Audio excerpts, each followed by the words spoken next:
was the best time. Yesterday's the best time to put an end to this.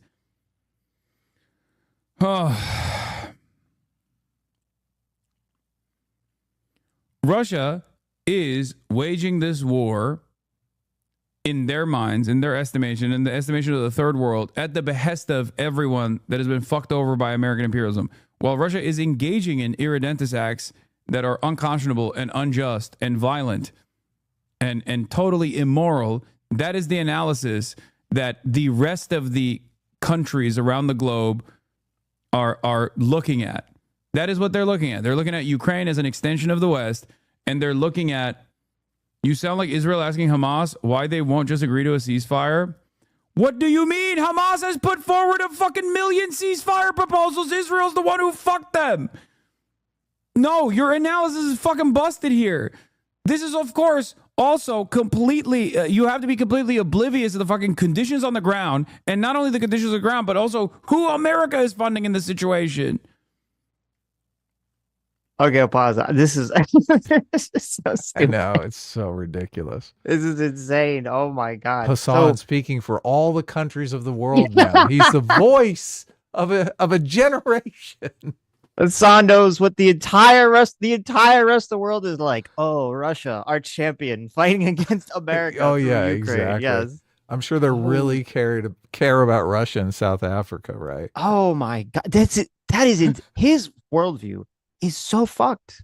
It's insane. It's completely insane. The rest of the world is not. They don't give a fuck. Yeah. They don't care. They're not like, oh, go Russia, go beat America. America bad. We support Russia. Like, that's it. What? It's insane. Yeah. Oh, and just the fact, there's that clip. We should dredge it up because it's so important. We should have it on the ready. There's that clip where Hasan says, if you want to understand who's the good guy and who's the bad guy in any of these things, you just see whoever the West is, they're the bad guys. Yeah, that's the way he looks at it. Yes. And the only reason that Hasan has thrown the whole like, oh, it was bad that Russia invaded Ukraine, blah, blah, blah, blah, blah, is because he has to, is because he's been guilted into saying that by his audience. Yeah, because they know it's fucking evil what they're doing. Even Trump knows it's evil. He keeps coming out. Trump is saying, you know, I think I got to deal with Putin. And then the next thing you know, he lobs some missile into some apartment complex and there's 30 people out in the street dying. Even Trump knows it's bad, right? Even Trump knows that sucks. Right, right. How does Hasan not know that? It's so silly. It's so ridiculous. Yeah. Why would you even, what is even like the benefit of bringing up that point? Like, why would you even have that worldview? It's so stupid. This is why he's falling off. Everything he says is retarded. Completely retarded. Right. You can't think that and be in the political space. It's just, it makes absolutely no sense at all. And also the whole, like, Hamas is the one that keeps advocating for ceasefires. Yeah, they're advocating for ceasefires where they say, hey, the ceasefire rule is we get to continue to rule Gaza as a terrorist mafia organization. Yeah, you don't get any of the hostages back. Yeah, and you give us whatever weapons and equipment we want. It's like, oh, exactly. Okay, that's a good ceasefire. I mean, yeah, exactly. I don't know. We get Iron Dome. Yes. And we'll ceasefire. Well, Hasan was making the argument to give Hamas Iron Dome. So, yeah. You know. Yeah, he's in favor of that ceasefire, isn't he? There you go. Or to remove Iron Dome from Israel. Okay, that was just enough of that clip. I just thought that was hilarious. It's insane. Hasan again with the constant bad takes. Yeah. We're going to talk about some serious stuff now. Yes. Some adult stuff. Right. Put the kiddie table aside. Okay. Well, I'll ask you, what do you want to, should we talk about the Trump taking over the DC police, or should we talk about gay marriage first? It's your call. Well, actually, let's do the DC. Let's do the police thing first, because I have a dog in this fight. If he wants to take over Los Angeles and get rid of all of our woke policies, you're in favor I'm fully in favor of it. Yeah. Okay. Surrender to the federal government. Right. Save us. What's going on is that Trump has said, or I guess he did through executive order, that they're mobilizing the DC National Guard to supposedly clean up crime in Washington, DC. This seemed like this was in response to, I don't know if you saw this, Big Balls, the young guy who worked for Doge. Yeah, he Remember got Big beat up Balls? in the street or something, right? He Attacked. did. Yeah, he got beat up in the street. He was the victim of a carjacking. Oh my God. Now, somewhat ironically, I guess, because of the subject matter, the police actually intervened and stopped it. So there were police on the scene that rescued him and saved him. But yeah, he was pretty viciously attacked, getting his Yeah. car jacked, and then also Trump cited, and I didn't really hear about this. It was crazy. There was a murder of a 21-year-old congressional intern named Eric Tarpinian Jackum, who was serving as the intern for Representative Ron Est of Kansas. He was unfortunately murdered. He was caught in the crossfire of a gang shooting, which is pretty crazy. Wow. Yes. So citing those two incidences, and also that Trump said that there's a out of control crime in DC, and he cites a statistic from 2023 when crime in DC was at a 20-year high, saying that he was going to mobilize the National Guard to put an end to this. However, other people that are critical of Trump has pointed out that in 2024 that the crime rate actually dropped significantly to a 30-year low. So they said that they went from a 20-year high in 2023 to a 30-year low in 2024. So they're saying it doesn't really make sense to do this. Although in response to that, it turns out that in May of this year, the DC police commander was suspended for being accused of manipulating crime data. Okay, so that he turned it around by going in and messing with the numbers is what It's he did. unclear. Yeah, so it's unclear what the Can we actual just delete numbers are. 500 of those murders? Yeah. Is that possible? Apparently, what they were doing, or what he's accused of doing, is that they would incorrectly categorize crimes as lesser crimes, so they wouldn't show up in the data. Because like a lot of the federal data would only track like violent assaults or murders and some things. So they kind of lower the categorization, not when they were prosecuting them, but just in the data and how to. This is a violent assault. You have it down as jaywalking. What's going on here? Exactly. And even the police and the police union themselves were complaining about this data being incorrectly reported. Of course they are, because they want it's their job to get the criminals off the streets. They're like, oh, this is horrible. Yes. And but according to the data, DC currently ranks as the 10th highest violent crime rate among U.S. cities. So still high. The 10th? Yes. Where's Los Angeles on that list? Oh my God, please, no. It's not on the list that really? I saw. So it's not on the top 10. So nice. That's good. That's what Actually, I should show you. There's an interesting picture. Crime, like the murder rate in DC in the 90s was insane. Yeah. Oh my God. It was so crazy. It was like twice as high as it is now, or almost like 2.5 times as high as it is now. So it's not like the highest it's ever been, obviously. It's a significant drop from the massive crime wave of the 90s, but it's still probably too high for most people to be comfortable. 10th highest violent crime rate in the United States. Now, the reason that Trump can do this legally is because if District of Columbia, where the capital is not a state. And That's originally right. originally when the Constitution was written and the federal government was formed, the federal government was completely in charge of governing Washington, D.C. However, in the 1970s, under good old tricky Dick Nixon, Congress was like, we're tired of running D.C. because even though they had to appoint like a commission of people who would, run the city, even though they had that, federal Congress would oftentimes get bogged down in debating and arguing things about like filling potholes in Washington, D.C. or adding streetlights in Washington, D.C. or like, oh, we got to like update the garbage truck. How stupid is this? Our elected federal representatives used to have to argue about potholes and streetlights for D.C. instead of issues that involve the entire country. Right. So they got tired of doing that crap. In the 70s, they passed something called the DC Home Rule Act, which allowed DC to mostly run itself like any other city with elections, and they'd have a mayor and all this other stuff. However, even though they did allow people to vote for mayor and all this other stuff, the federal government still has the authority to override DC's local governance in a lot of matters. And so when it comes to the DC National Guard, the president is always, at all times, the head of it. So Trump or any president can mobilize the DC National Guard whenever they desire, which is what Trump is doing in this case. He's mobilizing the DC National Guard to act as a police force. Right. Now, there's some people that are pointing out an irony about this whole situation, and I don't know if you have heard that. Where was there a call for Trump to mobilize the National Guard before? When the summer riots broke out in 2020, right?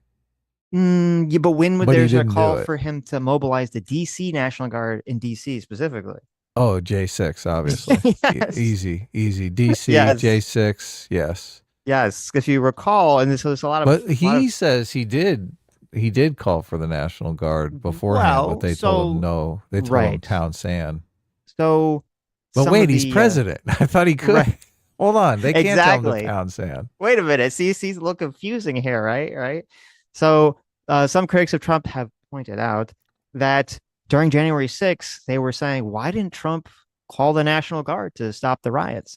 To which Trump's response was, well, I offered the National Guard, a couple days before, the day before and a couple days before, but the mayor of DC, that dang mayor, she kept stopping me from doing it. And now people are saying, but wait a minute, you're not listening to the mayor of DC right now. You don't care what the mayor of DC says right now. You're just calling the National Guard and you have the complete authority to do this. So doesn't that mean that on January 6th, if you wanted to, you had the complete authority to call the DC National Guard in at any time? Right. He's not going to call the National Guard on his supporters, though, obviously. Right. He's calling the National Guard on a bunch of common criminals, a bunch of violent criminals.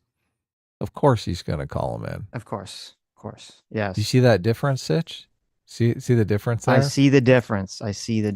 Yes. When it's his fans peacefully protesting a rigged election. Oh, of course. This is just good old American protest. Yes, of course. Of course. Right. Like when Trump said he did make a video and tell him to go home, and Twitter immediately removed it. I was like, what? What the fuck? Yeah, well, because he said, because I think, didn't he say, he also said that he won the election or the election was rigged? Did, like he didn't just say, go home, good game, everybody. He was like, I won. I totally won. It was rigged, but you should go home anyway. You should go home peacefully. Yes. Look, it's a mixed bag. You should have left it up so you could at least they should have left to go home. It was really stupid for Twitter to I think it's down. back. We can actually watch it because Elon Musk put it back up. Elon brought it back. Yeah, that's true. So now there is a question of, can Trump take over the District of Columbia Police Department like directly and tell them what to do? And apparently, since it's DC, it's not a normal city in another state. He can. There's a weird rule where Trump can take over the DC Police Department for 30 days and basically tell them to do whatever he wants them to do. And then after 30 days, he would have, if he wants to do it for more than 30 days, he would have to ask for permission from Congress. Right. So he can only take over for 30 days. Yeah, unless it'd be good for a little short run of the Apprentice style police sitcom, right? Where he brings everyone in and does, they did the boardroom during The Apprentice. They could do that. How are we doing cleaning up crime? Right. He's delegating the criminal cleanup to different aspects of the police force. Come on, that could be great. Right. It will totally avert everyone's eyes from Epstein. Well, we'll talk about that. That obviously plays into this. But before we talk about that, there's an interesting article I saw in The Atlantic that was saying that they thought that the approach should be more like a scalpel rather than a sledgehammer, because they said in 2021 there was a report from the National Institute of Criminal Justice that showed that in any given year in DC, 500 people are responsible for 60 to 70% of all the gun violence in the city. So if you can just get those 500 people, right, then that's a huge drop. So all the gangbangers in jail. Get them all off the streets. Yes. Mass incarceration is what we need. But it didn't, of course, end with DC. In the press conference where Trump announced this, he also said that he might send the National Guard to police or take over the policing in other large cities across the country. Okay. Now, a lot of people don't like the way that sounds because it does sound like the federal government coming in and taking over a city does ring some alarm bells. And people even question, does Trump even have the legal authority to do this with other cities? The answer is no, not like he does with DC. And if you recall, there was the LA protests that happened recently, the ICE protests, and Trump sent in the National Guard without the governor's permission, and now they're suing the federal government. So that's all being kind of adjudicated to see, what that was legally done or not. Right. I mean, we have done that obviously during the civil rights movement. The federal government was called in because states were shitting on people's rights. Right. So there is some way to do it legally. Yeah, nothing craps on people's rights like being murdered. Well, that's interesting. Yeah, that is interesting.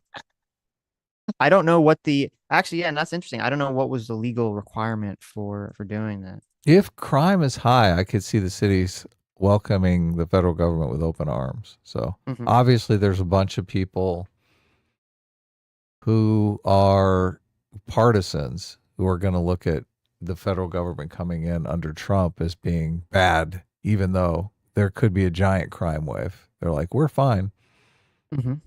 Some of that I could see going on easily. Right. So it says during the civil rights era, several presidents used the Insurrection Act, which is something Trump was talking about using, to send National Guard in to enforce court orders and federal civil rights legislation. Yep. Well, here's the problem regarding what you were saying, like the quote partisanshipness of the whole thing. Obviously, there's a lot of crime problems in a lot of cities. Personally, I think a lot of it is due to or definitely exacerbated by soft on crime policies in these large cities. And so I'm not against cracking down on criminals. I'm never against cracking down on criminals. All these violent criminals need to be hit very hard and taken off the streets. Completely in favor of that. But Trump is not doing himself any favors. I don't think it's partisan to be suspect that Trump would want to do this in a way that's serving of him, as opposed to not just, oh, I'm just getting rid of crime. Trump doesn't have a good track record of tempering his use of power. You have the situation where you think he's going to incarcerate a bunch of normies? Well, let's just be safe. Let's lock them all up. Who knows? I mean, you have right now, Trump is trying to he's getting the FBI and the Justice Department to investigate Obama, Biden, Schiff, multiple Democrats. All that's political, though. Right. I don't know how that. Hold on. Right, but go ahead. This is all related, right? Okay, go ahead. He's getting them to investigate them with the intention of trying to get them arrested.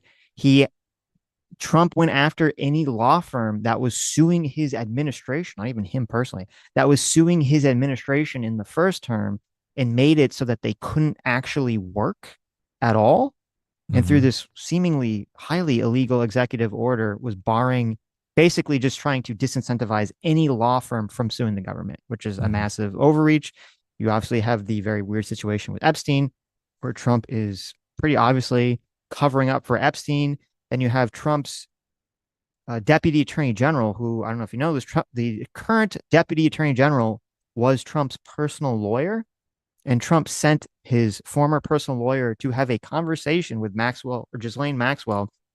And after they have this conversation, surprise, surprise, she's magically transferred to a low security prison, even though what she did, child sex trafficking and having more than 10 years, would generally preclude her from being transferred to this low security prison. You also have Trump abolishing any sort of enforcement about crypto and dropping investigations into a crypto millionaire who is investing heavily into Trump's own cryptocurrency. So, oh, and then also you have, of course, when we talked about Trump Everything you're suing bringing up, lady. the incentives don't align. But on the Well, hold on a crime second. situation, the incentives do align. Wait, but hold on. You also have Trump suing the lady who had a poll that he didn't like. Okay. So if you say to me, is Trump putting himself in a position where it makes sense for people? Now I'm not going to now I'm making an argument about I don't know what Trump is going to do with this. Maybe nothing. I don't think this is actually going to happen. I think he's just making a statement. But if you're asking me in terms of should people trust the action if he were to do it, I'd say, of course not. Why would you trust that? He has a massive track record of doing all sorts of incredibly suspect things. Right. All of those situations you bring up, the incentives aren't aligned, obviously, because it's some situation where there is some adversary that's against Trump. So Trump is obviously going to use his powers for himself, right? Mm-hmm. But in a situation where nobody wants crime and Trump wants to get rid of crime because it'll make him look good, the incentives are aligned. The people want the crime gone. Trump wants the crime gone. So what would the overreach be in that kind of situation? I mean, people might be in favor of overreach if it's going to get rid of the criminals. Well, because I guess the question would be if it just stopped there. If it's just like, oh yeah, we're just going to go into all these blue cities and we're just going to stop the crime. Mm-hmm. And we're going to arrest Karen Bass while we're at it. Yeah, like I don't know. It's difficult for me to say that's a bad move. Exactly. See, you know where this is going. So yeah, the idea. I don't think Trump's going to. I hope he's not. I don't think Trump is going to try to take over cities and send the National Guard into all these cities or anything. Because I don't think he has any to gain. Hold on. Yeah, I don't think he has any legal ground to do it. Now he said he's going to look into doing this. I don't think he's going to do it. But I'm just pushing back on this idea that I think it's silly to be like, oh, well, if he does this, or even him saying he does this and you're worried about that, that's foolish of you to be worried about it. And I'm like, no, what are you talking about? Of course you should be worried about that. This is the massive amount of federal overreach that the right, for my entire life, Adam, for my entire life, has been complaining and saying the left was going to do it any moment. The only thing I think you could characterize as overreach is if innocent people get caught up, if they start racially profiling people and throwing innocent people in jail just because of their skin color, because they get a little overzealous. Well, what's their track record on the mass deportations? Have not been great either. Look, there's definitely been errors made there as well. But a lot of people will say, look, there's errors made in any endeavor. So an error isn't necessarily indicative of overreach. As long as the errors get worked out along the way. The overreach means, okay, that you're exceeding the bounds of your legal authority. Now, it seems like, and I mean, they're adjudicating this in the courts, a lot of the things that Trump was doing with the mass deportations was overreaching their legal authority. And that's why they had the constant thing where the courts were trying to hold the Trump administration in contempt and that they were not doing the things that the court said that they should have been doing. And if Trump does take over multiple cities' police departments against the law, that would be a massive overreach. Even if he does something that you like, that's still a massive legal overreach. Okay. Is it not? I was reading the chat, so. Okay. I got distracted. Okay. You're just ignoring me. That's fine. No, I got a little distracted, but overreach is when you do something that was when the government outside of your legal authority. Okay. Yes, it doesn't matter if you like the action. You could say that, hey, I want Trump to be president again in 2020. So I don't care that he overreached and tried to throw out the electors, but it's still a massive overreach. So look, but if he decided, look, I think the health department is full of shit and I myself, Trump, have a cure for cancer that I've been working on in my spare time, right? I'm going to throw all these people out and I'm going to work on the cure for cancer. And he actually does. He throws everyone out, works on the cure for cancer. Bam, we have a cure for cancer. no one's going to go, oh my God, the overreach. Holy shit. He totally went outside of his authority and he cured cancer. Like, it depends upon what the overreach is. Yeah, but that's whether not, or not people are. Okay. Nobody's going to fucking complain about that. I agree with you that in the aftermath, if whatever works, no one's going to complain about it. Of course. Yes, of course.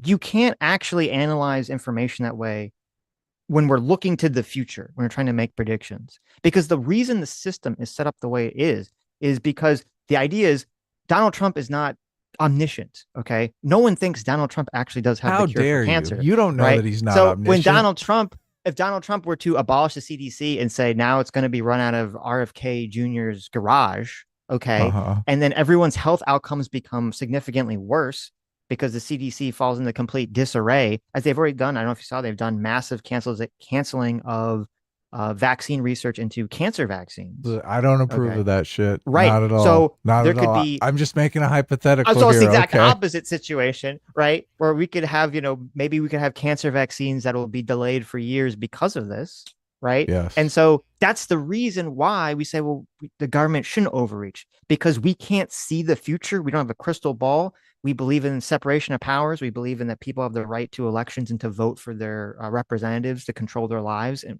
in a specific way. And so we don't say, well, we have a guy, we hope that the king will magically fix all our problems. So no overreach, even if it's for good things. That's a really frankly stupid way of framing the situation. It's tough because it's a moral, not tough. It's a moral quandary. When stealing someone the takes medicine power, for your grandma that's dying. That's exactly when what someone it is. takes power through some sort of authoritarian means in the past. Okay. They don't ever say, listen, guys, I'm going to take power and do an overreach here, but it's because I'm a selfish piece of shit and I just want all the power and I want to kill everyone. Right? Do they ever say that? No. They say, I'm going to do an overreach. I'm going to take power for good. Yeah. For good, because there's some evil criminals out there that are ruining the country and we have to get rid of them. Or we're, some evil country across our border is fucking with us. They always frame it in a way that there's some problem that they need to solve that isn't being solved because of the horrible bureaucracy. So we just need to take control of everything through a dictatorship. That's the way these things are always argued. So that's why I'm saying, if you tell me the argument is like, well, no one's going to care if the overreach is for good, sure, but that's not a way for us to analyze things until it happens. You have to predict things.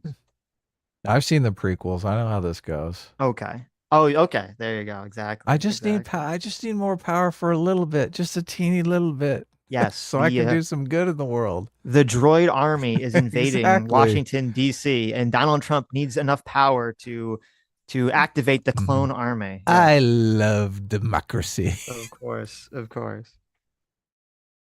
Okay. So no overreach. Overreach is bad. Overreach is bad, yes. He can do this in Washington, D.C.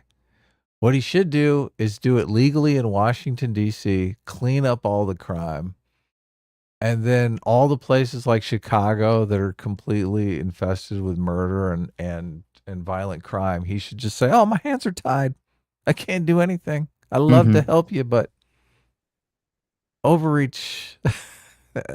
I will not overreach. Donald Trump, will not do any overreach. Well, it's like saying, oh, listen, when AOC is president and all the people left are like complaining that these red states are horrible, such a safety violation among the children because they're not letting them transition. And AOC's like, well, I have to send in the National Guard to stop the evil Republicans from not letting these children transition. You're like, well, it's for the good, right? It's for a good cause. Yeah. Well, this is why I made my example curing cancer, because obviously no one's going to argue against that. Nobody's going to say, oh yeah, well, there's a conflict. The trans stuff, obviously there's a conflict on what the right course of action is. Curing cancer, there's no discrepancy between both sides. Of course, but that's the whole point, is that no one actually thinks that Donald Trump has the magic cure for cancer or the magic cure for really anything. Right. Yes.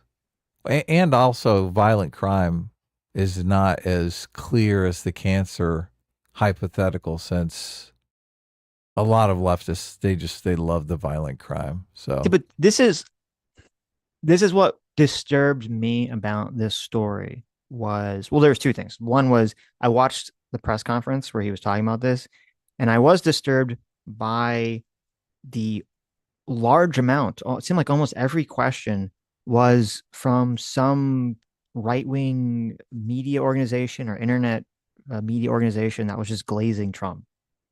He's talking about doing this like very crazy policy, and it's just a bunch of like dick suckers like that are that he's picking on to answer questions from. It's like insane, and they're asking the most bullshit questions. So I was like, Jesus Christ. Another thing that the right had complained for years that the left was doing with their evil bias to, reporting. do you know But about Trump threatening the CEO of Intel, like trying to get him fired? no, I didn't know that. Oh, really? Oh my No. God. That to me was insane. What did he Like, do? holy shit.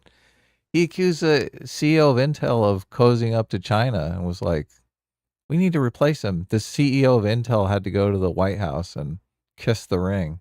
Oh, see, well, that's another example of why you should be not trustworthy of such an overreach from Donald Trump. He's literally demanding that other private CEOs should be fired as It's president. weird. And CNBC was like, oh shit. Like, how do we cover this? This is Yeah. fucking bizarre. This is bonkers. But see, this is what's the thing that's like bothering me about the stories, because I personally, I don't think Trump is actually going to go through this. I think it is mostly a distraction technique to, if you look at a lot of Trump's behavior, it's he'll continually say and very incendiary things to keep distracting, they keep you distracted consistently so you can't focus on the past thing. So I think a lot of this is to distract from Epstein case.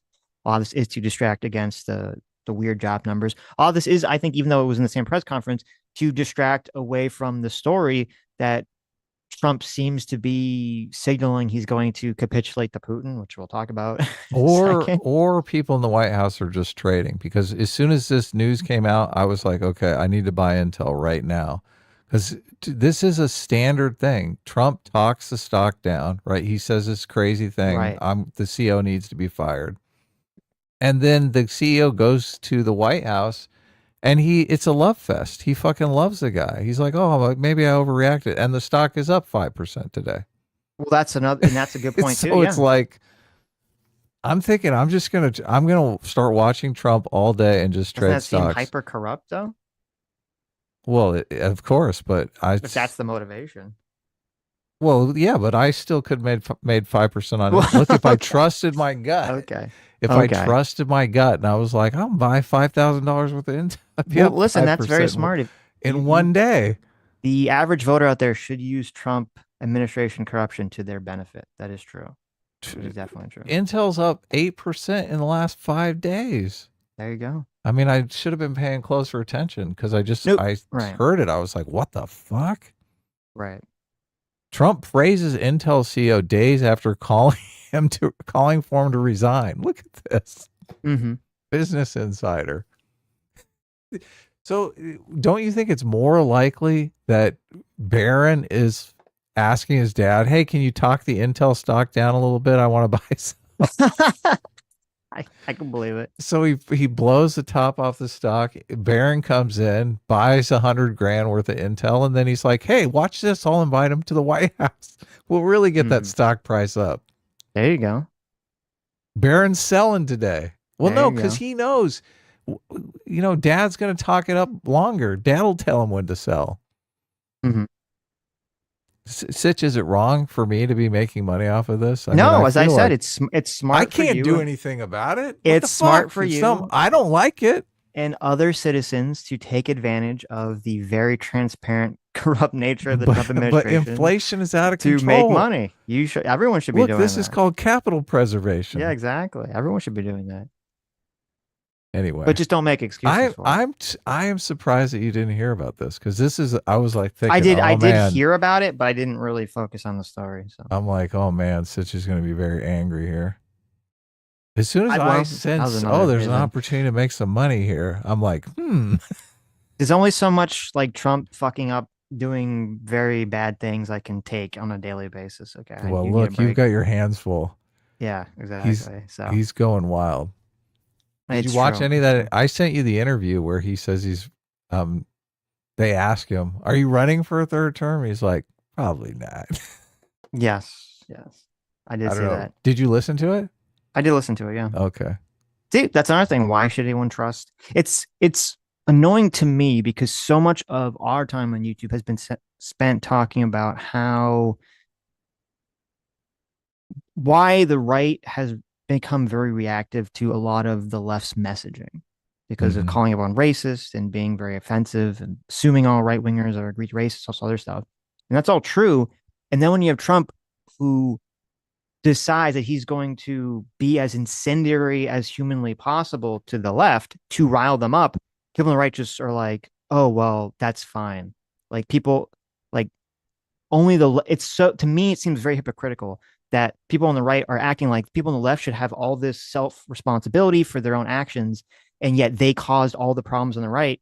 And yet now in response, when Trump is heightening all the mood and making the left go even fucking crazier, everyone on the right suddenly loses all the self-responsibility and says, well, Trump has no self-responsibility whatsoever. He's just joking. He's just trolling. It's totally fine. Everything's the left's fault still. Well, partisans are going to partisan. I hate it too. What are you going to do? Well, you got to call it out.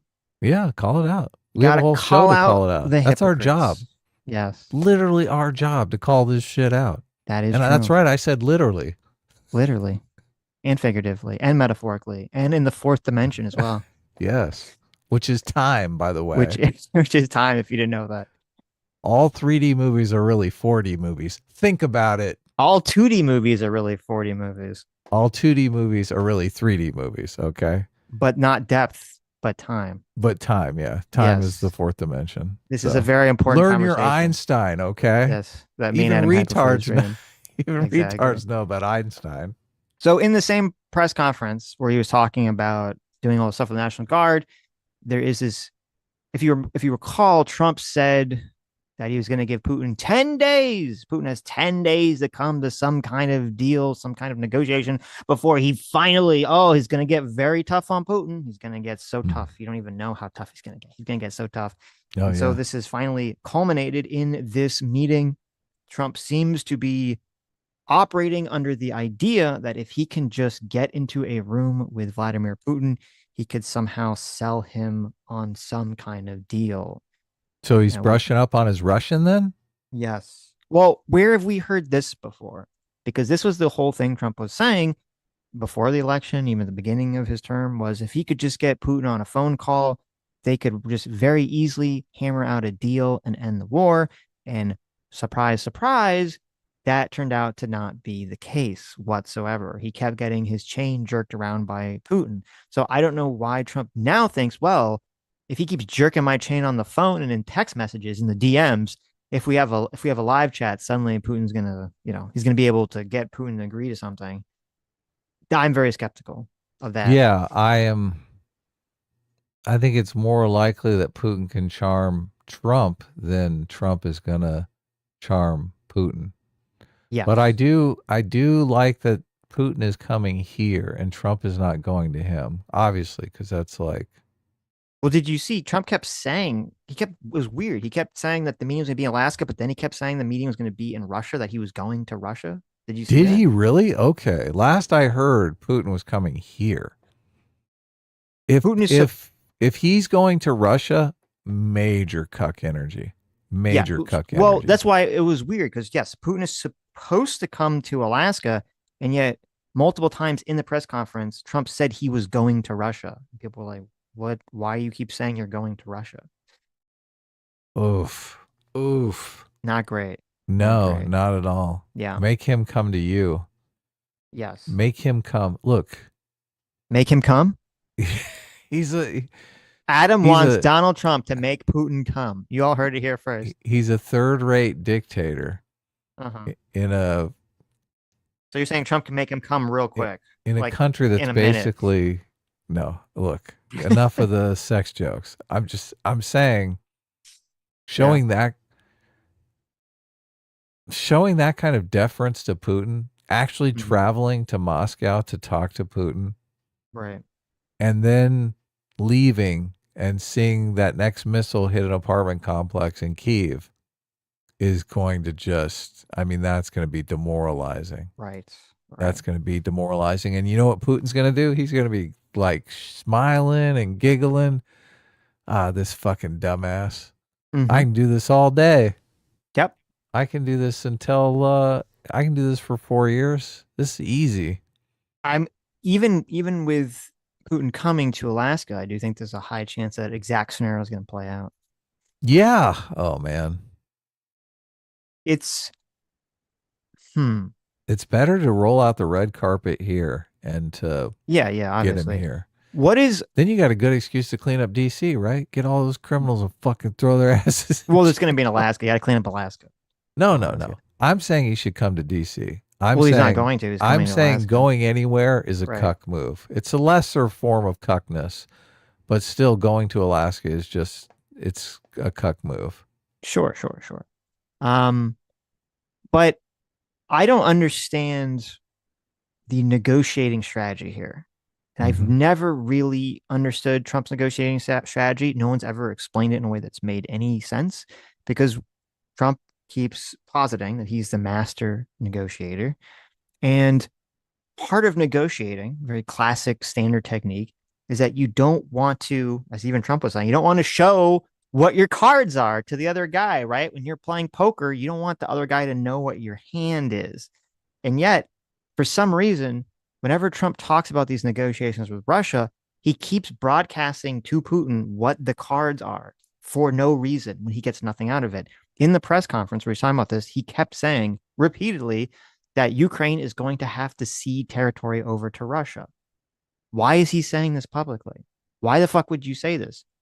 The move would be you don't say that, or you say Ukraine's not going to give anything, and then negotiation, you say, oh, we're like really, you're like pulling our fucking nails out here. You're giving us the thumb screws. Well, yes, we'll cede Crimea or some area of the Donbass to you. Oh, like in order for you to give us something. Like that's what you're supposed to do. You're not supposed to say like go into it saying, oh yes, we're totally gonna give you a bunch of shit that you want already. Because then you're gonna ask for more.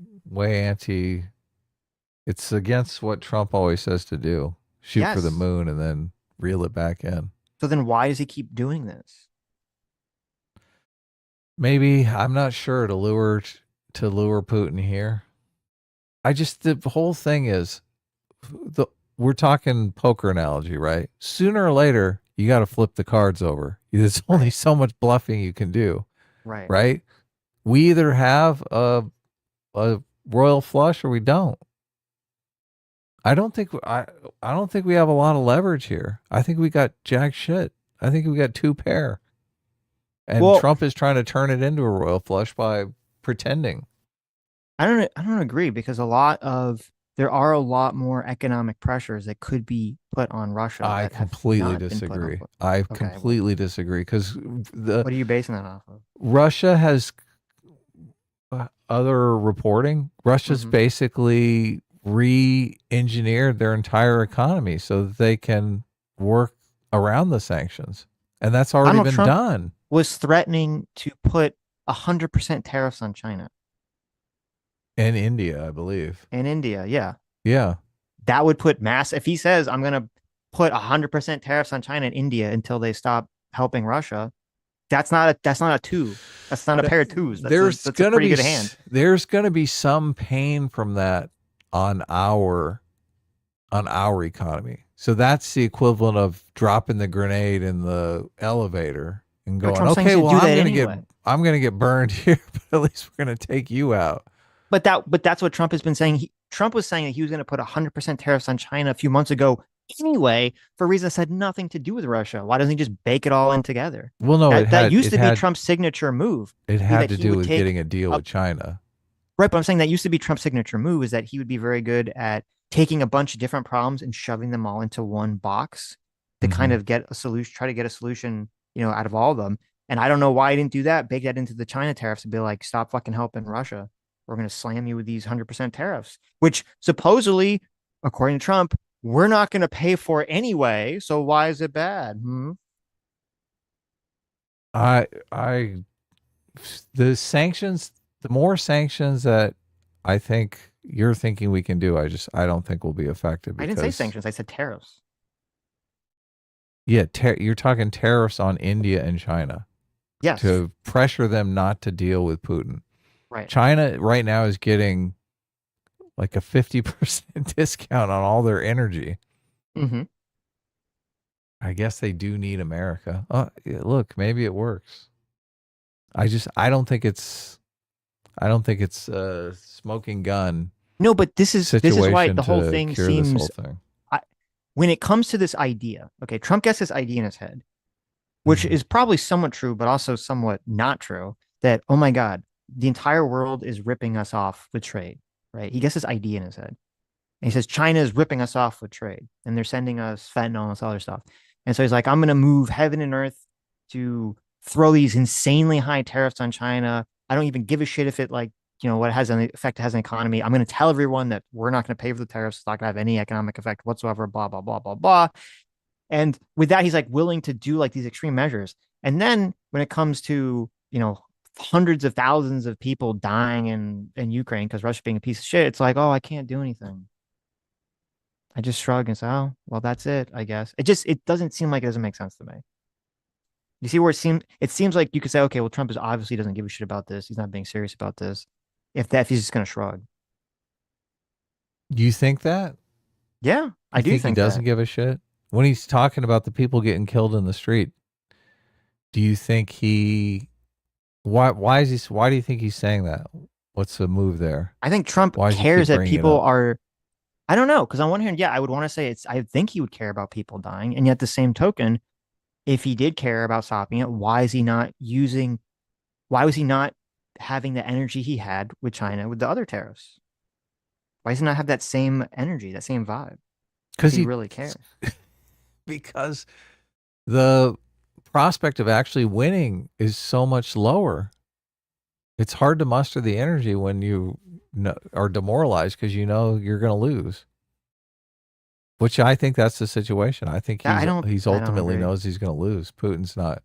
When Trump was saying that he was going to throw out these like 100% tariffs on the entire fucking world or whatever on certain countries, did he think he was going to win there? Yes, yes. Okay, but he didn't. He he He went thought back on he almost all thought of them. he thought he would get a trade deal, which the barriers to getting an actual trade deal with these countries using tariffs Mm-hmm. are so much lower than getting the war, Russia to stop the war with Ukraine. I mean, you agree with that, right? Yeah, no, I do agree with Yeah. that. Yes, I do think So that I do think Trump can exert extra pressures to tariffs. I have read several articles that are saying that the way that the sanctions have to work is that you put sanctions on a country, the country tries to find ways around them. The country does find ways around them, then you have to put new sanctions on those ways. And that apparently with Russia, Trump administration has given Russia 8 months of letting them do whatever the fuck they want. And there are additional sanctions that they could put on Russia and countries supporting Russia to actually have an effect. And we right. haven't done any of that. What and those sanctions are I don't remember all the different okay. sanctions they're going over, but I I don't think the sanctions are going to have not much so of an I mean, you could effect. give flood Ukraine with more weapons that they actually say, because we've talked about this, to say, yeah, you can shoot your drones. I mean, Ukraine has been very successful shooting drones into Russia, blowing up infrastructure into Russia. Just Ryan say, yeah, just Macbeth go is one fucking of the hog wild. guys. Go hog Ryan wild. Macbeth is one of the guys that was saying the sanctions are Yeah. we've pretty much done everything we can with sanctions, and that they've restructured their economy so they can function I know without he said that. Yeah. But getting around. I've read Yeah. articles that contradict that. Okay. And Ryan Macbeth also said that, yes, we can be sending Ukraine way more if we want to exert pressure on Russia. We can be sending Way Ukraine more a lot weapons. more Yeah. weapons Which I to would be be in favor of. attacking Yes. the shit out of Russia, which, Yeah. and this is the problem, is that Trump is signaling massive weakness. The Trump administration keeps saying Ukraine, again, he repeated that it's Zelensky and Ukraine's fault that they started the war. Okay. He repeated this again. So he obviously believes this because he keeps repeating this. So you have JD Vance or some fucking retard, the America bad retard in the Trump administration who's worm tonguing Trump in the ear that it was actually Ukraine's fault that they got invaded. And he keeps repeating this. So that's being signaled repeatedly. He keeps signaling that Ukraine is going to give up territory, and Trump administration keeps saying that they don't want to give Ukraine any more weapons and military equipment. He has more leverage. He has far more leverage with Ukraine. Far more leverage. Well, I don't know if that has nothing to do with what I said. Well, he can say all that stuff because he has the leverage. It does have everything to do with what you're saying. It has nothing to do. No, he doesn't need to convince. He's not trying to convince Ukraine of changing their behavior now, unless he is just trying to convince Ukraine to just capitulate and give up and surrender. Which these are concessions to Russia. These are concessions to Russia. Yes, they are concessions to Russia. Yes, he's trying to get Russia locked down on a deal. So yeah, but the way he's throwing these things out. Look, wait. You acknowledge, you understand that the way that this would make some kind of logical sense is Trump has a conversation with Russia. Russia agrees to some kind of deal first that Trump likes. Ukraine doesn't agree with it. Then Trump exerts his leverage on Ukraine to force him to accept the deal. Okay. That would be the logical progression. It's completely illogical and fucking retarded before Russia's agreed to jack shit to say, I'm going to exert all this pressure to weaken Ukraine's position as much as humanly fucking possible. And then I'm going to go negotiate with Russia. Well, the problem is Russia's not going to negotiate. Russia's not negotiating in good faith. So, well, obviously. So that makes it even further fucking stupid for Trump to keep publicly weakening Ukraine's position. Okay. I don't you agree. I don't understand why you're like pushing back. He's trying to get Russia to take the deal, to buy. Okay. Mm-hmm. All the things that he's saying is basically him coming out and like lowering the price on the deal, lowering the price on the deal, lowering the price on the deal. Because he's trying to get Putin to fucking take the deal, to buy, right? Aside from lowering the price, what does he have? He can't raise the price and get Putin in a deal. Yes, and you're saying he should go out there and say, no, we're going to charge you fucking 10 times as much. Yes. Putin's going to balk and he's going to be gone. He's going to say, okay, let's keep going to war. What do you do here in this situation? You can either say, I'm dealing with Putin. I'm going to keep lowering the price. I'm going to make it easier and easier. And then every time he makes it easier for Putin, what does Putin do? Does Putin bite, or does he balk and he say, I want you to make it even easier? He keeps saying, I want you to make it even easier. And then Trump says, okay, I'll make it easier. And then Putin says, no, I want you to make it even easier. Right. So obviously at some point you have to pull your head out of your ass and say, well, this strategy isn't working. And there's a reason why the whole I agree strategy, with that part. Right. But that's what we're talking about. That's why everyone through all fucking human history has continually said that the appeasement strategy with people like Putin or warmongers or dictators never fucking works. It never works with these people. Okay. Right. So what could work, what does work is you project strength. You actually make it so that no, they actually do. It is in Putin's interest to come to negotiating table because they are losing tons of fucking people because their economy is cratering. That doesn't because matter. There is tons of reports that I've been talking about for the past few weeks where people in Russia are starting to get very fucking sick and very tired of burying their sons and their husbands. Okay. They're getting sick of it. Entire regions in Russia don't even have enough police Putin doesn't to go care after about any of that criminals, and they have to have a national guard. What are they going to do? Vote him out of office? No, but this is mounting pressure on Putin. And then how is it pressure? If you exert economic pressure too on the allies to not do this, and Putin's getting fucking hammered with military shit and his infrastructure is getting hammered, and you say, well, listen, you can have a deal and maybe there'll be some face-saving part of it where you get to keep Crimea or you get to keep some part of Ukraine to save face. That's how you make the deal worthwhile. You don't just keep bending over backwards saying, fuck me in the ass harder. That doesn't make any sense. We fundamentally disagree. He doesn't have any cards. He has two pair. You think he has a royal flush and he's just not playing the royal flush. I don't know what cards America has. What I do know is that the strategy of bending over and appeasing is not working. And what I don't understand is you agree it's not going to work because you don't think nothing, you'll think nothing will work at all. And that's fine because I don't think anything will work. Okay. But you would agree that if what you're doing now doesn't work, you should at least try something different. Sure. Something as equally ineffective. It's not going to work. It's just, that's fucked up. But well, That's what it Okay, is. well, we'll at least see. At least you will see. You say, well, we tried all the different things and nothing's working. Well, So I guess people in Ukraine are just totally fucked forever until someone takes out Putin. It amazes me that you think Putin gives a fuck about his people burying their sons and daughters. He doesn't fucking care, and they don't have any power to vote him out of office in the next election. He's going to win the next election by 90%. Putin does care if the entire army stops fighting. He does, yes. If there's some sort of mutiny in his army, he does care. But look, he's got enough people there that have guns to their backs that they're not going to quit. So what should Trump do? Just because you're just saying nothing is going to do anything, and he should. Even though I keep telling, and I don't know everything Trump is doing is he's dealing with a losing situation. I need you to just acknowledge, okay? Because it's very strange. I'm criticizing Trump's handling of this, and you're like simultaneously defending it, but then criticizing at the same time, which doesn't make any sense to me. Okay, you agree that Trump's handling of this is fucking stupid, right? Because you're saying, wait, what do you mean? You just said nothing's going to work. So Trump is bending over backwards to try to appease Putin, and you're saying it's not going to work. So that's stupid, and it makes Trump look weak.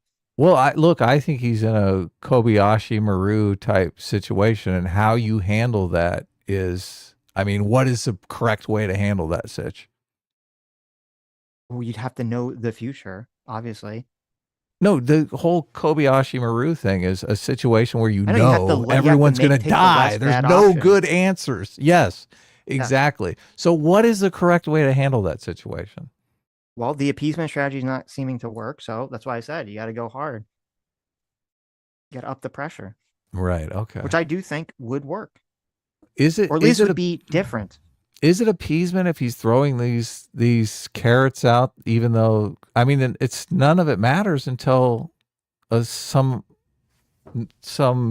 settlement has been reached, right? These are just fucking hollow appeasement words. When you agree and everyone agrees that this doesn't make logical sense, that this doesn't going to work and doesn't make logical sense. Like, I don't understand. The thing that's frustrating, look, and we're both getting frustrated. Let's just take a breath. Okay. I don't want to fight with you over this. I think how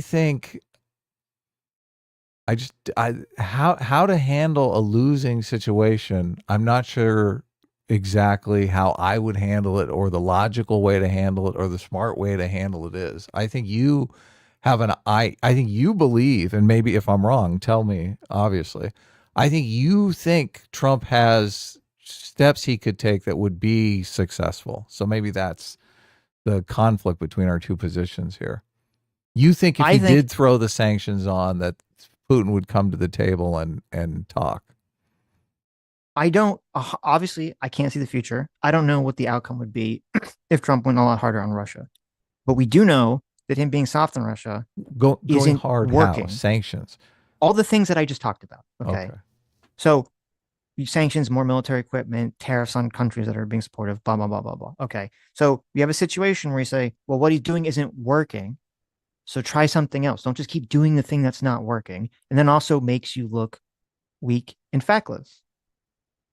And in fact, if you want to talk about like the Kobayashi Maru thing, I would even argue, well, if you think both solutions are going to, if you think of trying to appease Putin and being hard on Putin, neither of those are going to actually work. It's going to create the same outcome. Well, then you might as well at least act hard. You might as well act hard on Putin. So at least it makes you look better. You only, if you can't set red lines and then not follow through. So how do you act hard? We'd have to fall through those red lines. So what do? You threaten to invade? Like we're going to commit U.S. troops to this? No, just send a bunch of military stuff. Tell them to start blowing shit up in Russia. Do additional sanctions. Start tariffing other countries. Are we giving them as much military aid as we can already? No. Okay. What do you mean? The whole thing, JD Vance is saying, "Oh, we're not giving them any aid anymore. You know, they have to get it from Europe, or if they get up the military aid." Sure, I'm in favor. You know, I'm definitely in favor of upping the military aid. Yeah. So much of the job give of them the a president, fight. So much of Say, the job bitch, of you're the in a proxy war with us. Fuck off. So much of the job of the president is to create the vibe or tone of the situation. And the vibe of the tone of the situation that Trump keeps projecting is just so fucking weak and pathetic. and I don't understand why. I mean, it looks so fucking bad for America, and it does disgust me on a personal level that our president is acting so deferential to Putin. Here's what I think is actually going on. I think Trump knows he's got fucking shit. He's got a shit hand. He's got no real options, and he's trying to create something out of nothing. Mm-hmm. He thinks if he sweet talks Putin enough that he'll get Putin into some kind of deal because Putin likes Trump. It's bizarre because this is something Obama would think, right? This is like, what every president has thought about Putin, and they've all been fucking wrong. Yeah, they're stupid. Yes, they never learn. I think that's actually what's going on, and Trump is I agree. He's trying to make the best out of a bad situation, but he knows ultimately if he goes hard and doesn't follow through, which I think would be difficult for him to follow through because his base is so isolationist now. He's going to look bad. And if he goes soft and doesn't get a deal, he's going to look bad. He's got no winning path here. Okay. I mean, if the, I thought a lot of the base was going to turn on him for Epstein.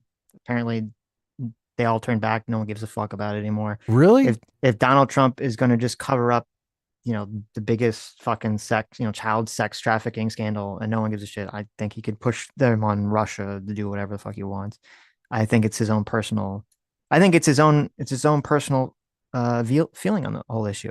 This comes back to Trump has said this in his first term. He said it in his second term. Whenever he would call up Putin, he would like empathize with Putin over the fucking Russia investigation, which is insane and retarded. This is why I originally brought up the dying in the streets thing. Why is Trump saying that? Because I think Trump is saying that to move his base. I don't think he believes Putin cares about the people dying in the street. I think he's trying to get his base to care about the people dying in the street.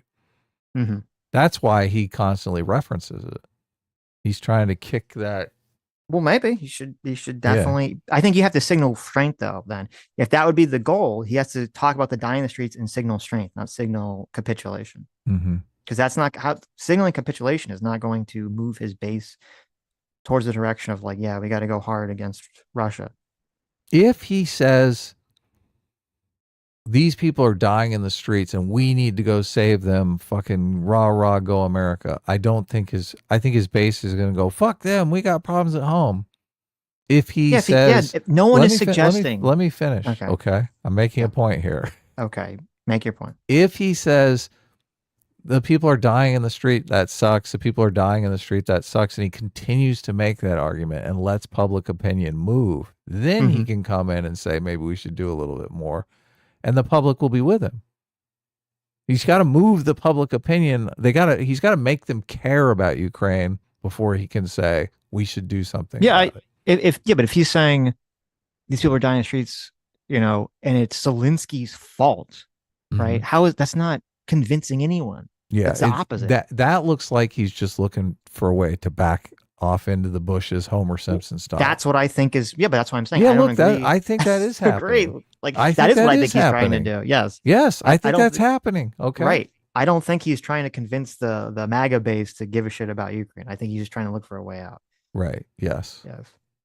Well, we agree finally then. Okay. None of his base cares about Ukraine. The only people that care about Ukraine are you and me. A lot of people and some people in our chat obviously care about Ukraine. First of all, that's not true. A huge swath of the country does care about Ukraine, even if the Republicans don't care about it. They're all woke liberals. There you go. All the woke liberals care about Ukraine. They've all eternally moved on. Now they care about Palestine. Yeah, exactly. It's eternally sad to me that both sides of this conversation, their view on Ukraine is almost entirely an NPC tribal reaction to the Russia investigation. I hope you don't think I'm being an NPC. That no, not tribal. Well, you're not. I don't think you're on that, but because you've been very pro-Ukraine. Yeah, yeah, it's a fucked up situation. Okay, the jobs report. Remember the bad jobs report numbers that came out? Yeah, it's interesting that in DC, they're messing around with the stats on crime, and this jobs report was the person was basically fired, accused of messing around with the stats as well. Yes, So isn't that interesting? It's like Trump it accused is, yeah. the DC. Now there seem to be evidence of for this one at least. The DC manipulating the crime data. Trump had very bad jobs report numbers come out. He accused the head of the Bureau of Labor Statistics of manipulating the data to make him look bad, though obviously Trump and the Trump administration provided no evidence for this claim whatsoever. But it's okay. No one cares. He fired her with these on these substantial claims, and now he has named the replacement. The replacement is a guy named EJ Antoni.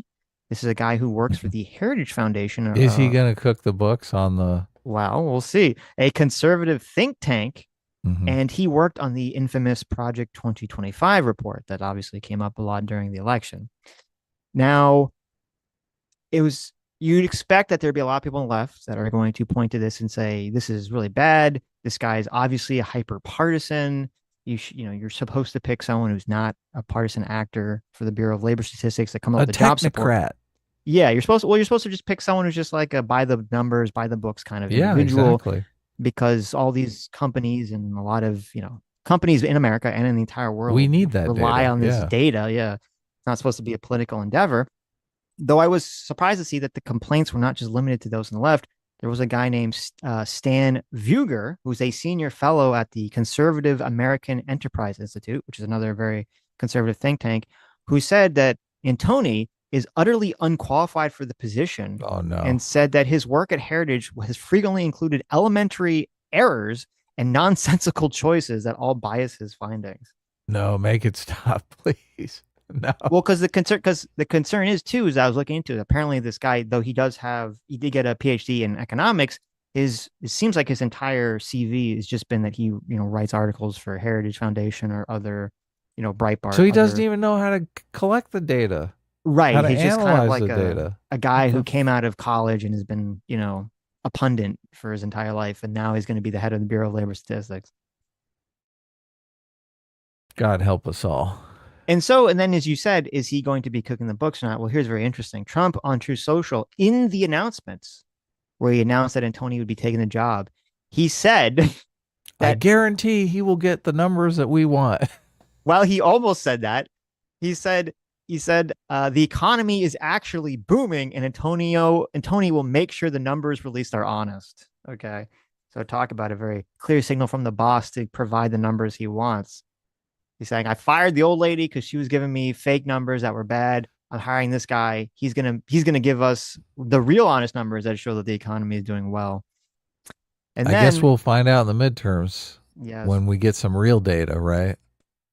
Well, and then this guy Antoni was actually on a Fox Business interview like right before his nomination, and in that interview, he said that and I don't know if he knew he was going to be nominated for this position or not, but he said the Bureau of Labor Statistics should suspend their monthly job reports until they can fix the problem with the numbers. What is the problem? What are they? Because a lot of people do complain about the job numbers in the fact that the way they compile them is from surveys from businesses and stuff like that. And I don't know how accurate the data is because, hey, look, if you're at work and someone asks you to fill out a survey, you're like, yeah, fuck this, right? My understanding is that the problem with the numbers is that there's a couple of problems. Number one, the small businesses can always fill out the surveys much quicker than the large companies. And so oftentimes the BLS will get that data from smaller businesses first, and then they kind of have to like estimate because they don't get the big data until later. And then the big data came out. Yeah, that's when they revise up or down. Right. It turns out that the estimations were wrong because the big businesses were not matching kind of the direction the little businesses were going in. That's part of it. Part of it is, as you said, this data is collected through surveys, and there's a question of how seriously the business is taking it, or are they lying, are they giving a shit, all this stuff. And so sometimes they'll lie about the numbers, or they won't really take it seriously. And then when more data comes in that gives you a clearer picture, you see, they were bullshitting on their own numbers. So there definitely is a problem. Everyone seems to agree that there is a problem that needs fixing. The But ultimate the check is question, always elections. yes, Elections are a referendum on the economy. So yes, Trump can say the economy is booming, and if the people aren't feeling that booming economy, they're likely to vote Republicans out of office in the midterms. right, right. Okay, gay marriage. Let's talk about gay marriage. Oh, okay. Finally, something we can agree on. Let's Well, I get mean, I gay know you. married. I know. Yeah, I know you. I know you want to get gay married to me. So it's this very Who harrowing else? time for us. Who else would I get gay married to? Jeez, That's a if good I was point. going That's to a get good gay point. married, obviously it'd be you. Yes, obviously, we're already married, Yeah. essentially. So, Yes. do you remember Kim Davis? Well, she was the woman that freaked out about having to marry people. Is that her? Yes, Kim Yeah. Davis was the government worker who, even though it was the law, Conscientious objector, right? That's the way to describe her. why maybe that's the way she would describe herself, I guess, right? Yes. But yeah, she was in, I believe it was Kentucky, right? Where she was supposed to officiate, not officiate, she's supposed to just like sign off on some government employee is supposed to sign off on some gay marriage Mhm. certificate, and she refused to do so, and it kind of sparked this whole long thing. And she was fired from her job, and she got into legal trouble for all this, and blah blah blah blah blah. And so she's now asking the Supreme Court to reopen Bergefell versus Hodges. This was the case that kind of decided gay marriage, to reopen this case to look into it, to sort of wipe the slate clean for the charges against her, because at least Clarence Thomas has suggested that he thinks that that case was done an error. So a lot of Hmm. conservatives are now very happy at the prospect of the current SCOTUS getting rid of that uh, not legislation, that important Supreme Court case that basically dictated that gay marriage had to be legal in the entire country. So she sued over being fired, and that's this case. And now this case is going to be appealed to the Supreme Court. Well, she had sued and lost, and so now she's asking them to Yeah. reopen the case, to relook into She it. Yeah. wants to appeal. Right. She Right. wants to appeal the decision to a higher court. And Yes. she's basically submitted it to the Supreme Court. So the Supreme Court could take it up Yes. So, and kick gay marriage back to the states. well, so an important thing to point out is that Congress did, under Biden in 2022, they did pass a law called the Respect for Marriage Act. Okay. And this law did some things and it didn't do other things. So if the Supreme Court case did get overturned, that would mean that they wouldn't be able to, at least the same case, wouldn't overturn the Respect for Marriage Act. It would just overturn the previous ruling. So it would mean that this Respect for Marriage Act would still be in effect, which would mean that even though any individual state could deny giving out new marriage licenses to same-sex couples, they wouldn't be able to not recognize past marriage licenses that have already been given out to same-sex couples, and they also wouldn't be able to deny same-sex marriage couples that went to a state where it was legal and got married. So everyone would just go to the legal state and continue to get Right. married. Yeah. Right. So This would change absolutely nothing. well, it would change. Yeah, it will change a little bit. Just it'd be annoying for gay people because yeah, they'd have to fly to some state where it was legal. They get married, then they go back to their state. That state would have to recognize it. Now, obviously, if that happened, all these states would start suing, and they would try to get the Respect for Marriage Act deemed unconstitutional, and so that'd be the next fight. Right. Hmm. Interesting. Well, Now, I look, did see. I support gay marriage. I think Yes, it's completely wrong to tell gay people that they can't get married. of course, They didn't choose who they're attracted to. So, of course, of course. as long as it's two consenting adults, everything is okay by me. Mm-hmm. And I did see a really weird Tim Pool clip on this. It was so strange. He has like the weirdest reaction to the story, which is he keeps saying that he's in favor of gay marriage, but he has like visceral delight at the idea of the Supreme Court case for it being overturned. It's so weird. I've never seen like how can you keep saying like you can make the argument that Can you we see think the clip? Is it accessible? I mean it's like a long video, Oh, okay. but We don't have to bring it up. it's it's strange to me because you can make the argument that like kind of like with me, like with the birthright citizenship thing. I'm in favor of changing birthright citizenship so that one of the parents has to be a citizen. I'm in favor of doing that, but you have to follow the legal way to do it. So Tim could make the argument, or anyone could make the argument, oh, I'm in favor of gay marriage, but I think that the case was just like not a good case. Whatever the legal logic was, you could say you thought it was a bad case. And Tim kind of says that, but his vibe betrays him when he has this like weird delight of the idea of the left being so mad if the case gets overturned. He just seems like he has like a massive erection about it. It's very bizarre. And he even had a guy on his show who was very right wing, who's against gay marriage, and that guy said he didn't think this Supreme Court would overturn it, and Tim said that's disappointing. So What? I don't understand. Like, it's Oh, so weird, like wow. the weirdest fucking take on this shit. I don't understand what's going on with it, Wow. but it's Wow. really bizarre. I don't think if gay people want to get married, I don't think it's wrong. I don't think it's wrong I think this in life, you really need someone that has your back. And that's what marriage is really for. Obviously, it's to raise kids and all that good stuff as well. But Mm-hmm. I think denying that to gay people because they have same sex attraction, something that they didn't choose to have, they were born with same sex attraction. They should be able to live a normal, happy, traditional life. Right, right. So, yeah. Well, it's important to point out too the Respect for Marriage Act. It it does say that specifically that no private religious institution has to officiate a wedding. So there's not a concern that like, oh, gay marriage is legal, so a church that's anti-gay has Yeah, to that's officiate the wedding or something. this is So the this is what the left often does that I fucking hate because they go around and they force the issue.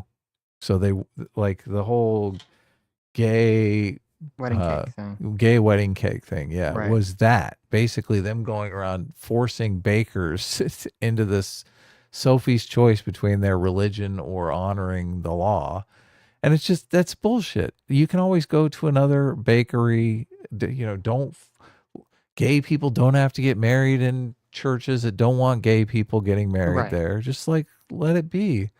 But no, the left is like, no, they have to have the right to do everything everywhere, Well, which yeah, the I think way is pushing it way too far. So, yeah, with the gay wedding cake thing, I mean, the way a lot of stuff works is that there's some activist group that raises money through donations. yep, And so they're like, oh, it's good, like, way for us to raise a bunch of money if we go try to force test cases in some scenario. yep. And those So people are that's vile and they do disservice to right. a lot of times the cause that they're embracing.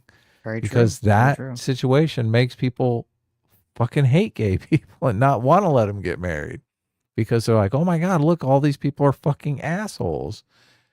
And they got a Mm-hmm. point. So don't be an asshole. Of course.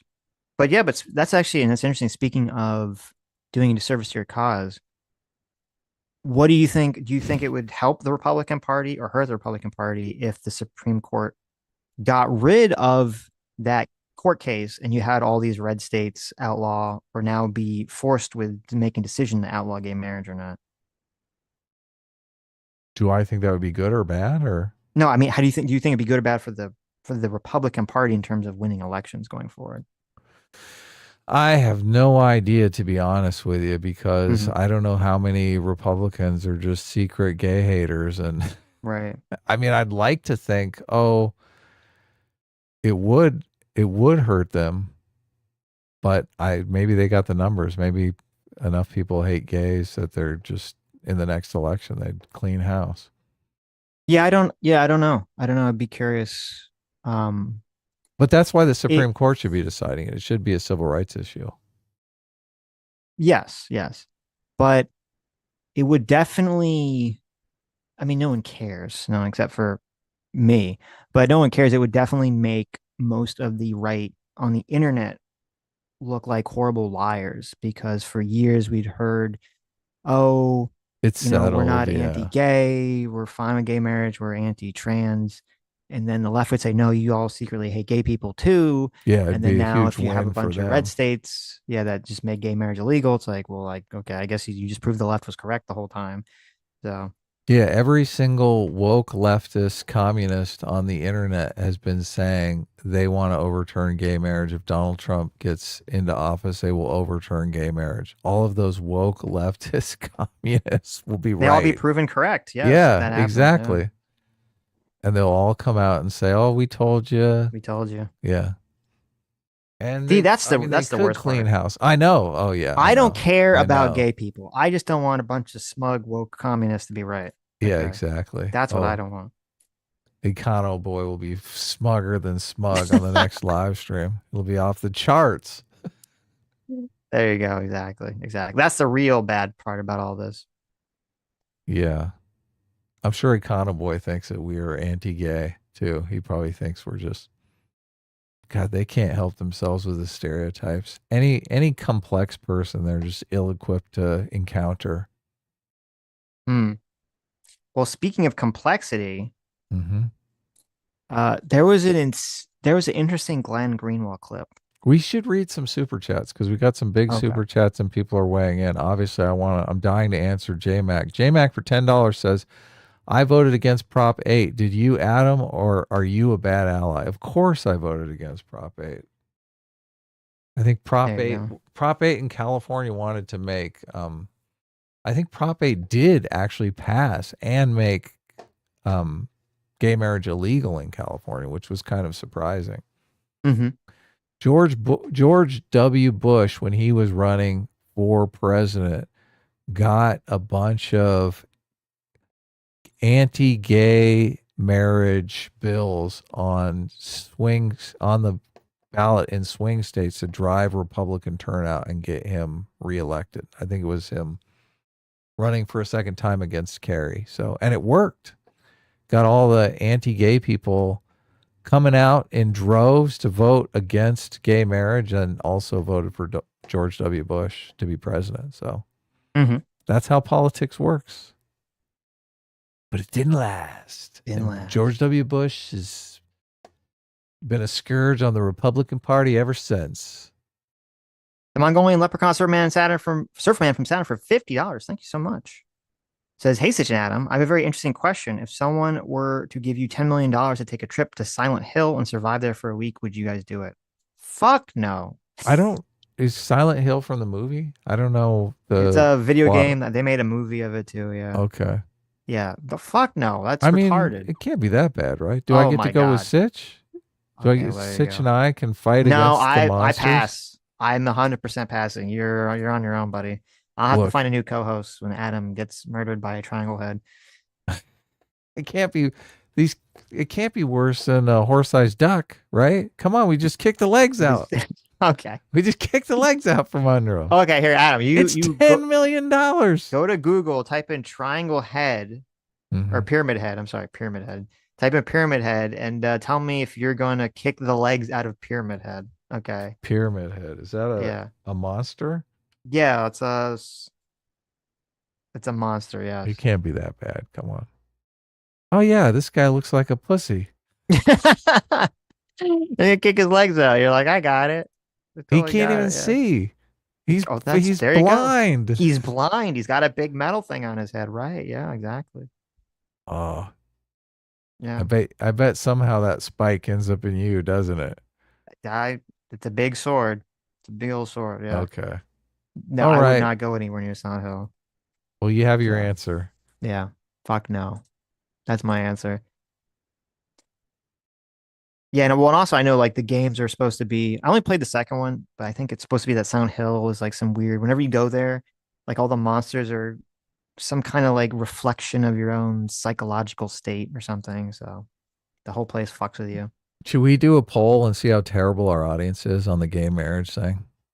I am curious, but look, every time we do these polls, you got a bunch of cucks like Igano Boy and fucking pandering politics. They're going to come in and say, oh, look at this. Oh my God. 30% of Sitch and Adam's audience is against gay people that getting just shows married. We have a diverse audience and we're not audience captured, right? Yeah, but they'll say we're big pieces of shit because we don't ban all of them and fucking kick them out. How I Right. don't know how we're supposed to persuade you guys that you're fucking wrong, because you are wrong. Mm-hmm. But I don't know how we're supposed to persuade them that they're wrong if we kick them out of the audience, right? If we Do the kick them, poll. okay, we'll do it. Do the poll. We'll do it. But look, I want you guys in chat. I want you guys to be putting extreme peer pressure on these people. On the bigots, right? Right. On the homophobes. On the Look, homophobes. and if it's really bad, I'm going to say you were all trolling. I'm going to say I'm saying 30% of our audience are trolls and they don't actually mean it. Yes. Noah Clay for $20. Thank you so much. Says YouTube freaks ought to review more H3 clips. They have a new segment that is so uninformed it drives me up the wall. Oh, really? Mm-hmm. Well, if you have I'll check it out, but they're like 3-hour podcasts. If you have a clip, send it to me on X with a timestamp. I'll definitely look at it. That'd be good content. Cole Hammer for $20 says, Sitch, Adam is right about the leftists disavowing family, friends worse than Republicans. My sister recently disavowed me because I'm a mild Trump supporter. I'm very cordial and rarely raise my voice. And that rarely sucks. voice my political opinions. That's really unfortunate. Wow, that does suck. Yeah, that does suck. Yes. That is very unfortunate. JMac, our second fire, thanks so much, Daddy JMac, for the $20. Says, Sitch is right. The framers knew we needed governmental limiting factors. Lest we give rise to a new tyrant. While we're at it, let's get rid of the executive's powers to do executive orders. That's why I lean libertarian. See, there you go. Look at that. Mm-hmm. Look at that. JMac, as always, based. And JMac, for another $20, says, what did you think would happen when they elected Bowser as freaking mayor? The guy kidnaps princesses and terrorizes the Mushroom Kingdom on the regular. That's a great point. That is a great point. You're basically asking for it right at that point. I will say when Washington, D.C., if they reelect the King Koopa Bowser as their mayor, I do think that gives Trump a good excuse to go in there and take over the region or the District of Columbia. That's it. That's the tipping point for you. Yeah, electing the Koopa King as their mayor. Okay. So there was this clip going around the internet.com on X, and it was an interesting clip. It was Glenn Greenwald, and it was like a minute, I think. It was like a minute or 2 minute long clip. And I listened to the clip, and the clip, it's him praising Nick Fuentes' speaking ability. And the reason that he was talking about this was because, if you haven't heard, Nick Fuentes and Tucker Carlson got into some big dust up. Tucker Carlson was talking to Candace Owens, who had just had some interaction with Nick Fuentes, where she was very strong against him in their interaction. I didn't actually watch it, but in the Tucker Carlson interview, basically Tucker Carlson is very insulting to Nick Fuentes, calls him gay, and calls him a fed up and all those other things. And then Nick Fuentes, fires back on Tucker. How do you got to be conflicted about this because you don't like Tucker Carlson? I don't like either of the people involved in this. Yeah. I will say Tucker's going at him pretty hard there. Well, I will say Tucker definitely lost the exchange because Nick Fuentes, because Nick Fuentes is a good speaker, changed the subject. He was saying like, look at, Tucker Carlson is like being classist, which he kind of felt like he was, and he was just insulting Nick Fuentes from like a character. He was assassinating his character, wasn't like actually talking about the issues, blah, blah, blah, blah, blah. So in that exchange, I think Nick Fuentes did get the better of Tucker and made Tucker look bad. Now, right. So I heard Glenn Greenwald kind of saying this in like a minute clip, and I kind of just shrugged it off and I said, okay, that's true. And it is true that Nick Fuentes is a good speaker. He definitely, that's part of why he's so popular. He's a good speaker. And I saw some people on the left complaining about Glenn, and I just kind of shrugged it off because I assumed, oh, well, anyone that's saying that, Nick Fuentes has any element to him that he's good at, people are going to assume, well, that means you're like a white nationalist like Nick Fuentes. Because I was like, there's no way. This is what I thought in my mind. There's no way that Glenn Greenwald, who's essentially a socialist, an American bad socialist, is going to be favorable to a white nationalist, like an open white nationalist, like Nick Fuentes. So I kind of just shrugged it off, and I didn't really decide to watch the longer interview. But I saw more people talking about it, and I was like, okay, let me watch this actual longer conversation. So I go and I see that Glenn Greenwald is complaining. He's like, all the people attacking me, they didn't actually watch the conversation. So I go and I click on the video. It's like a 45-minute long video, and it's Glenn talking about the entirety of the Nick Fuentes, Tucker Carlson situation. And to my he doesn't interview Nick Fuentes? No, I'm sorry. Right? Yeah, he doesn't interview Nick Fuentes. He's just talking about the situation. Right. Okay. And yes, to my complete, I think I watched the same thing. Yeah, and to my complete and utter shock, well, first of all, the whole thing is very bizarre. Glenn Greenwald looks so nervous talking about this. He's talking about for 45 minutes. He looks nervous. He sounds nervous. It feels like there's a groiper off stream, like with a gun holding it to his dog's head or something. I'm like, why is Glenn Greenwald looks like he's sweating bullets even talking about this subject, which is very interesting already. But then in his 45-minute long thing, Glenn Greenwald comes off as the most disgusting, lying, dishonest piece of shit I've ever seen in the news space. Because in the entire interaction, he's trying to explain who Nick Fuentes is to his audience. And I would assume that there are groypers in Glenn Greenwald's audience, but I'm sure there's a lot of people in Glenn Greenwald's audience who have no fucking clue who Nick Fuentes is.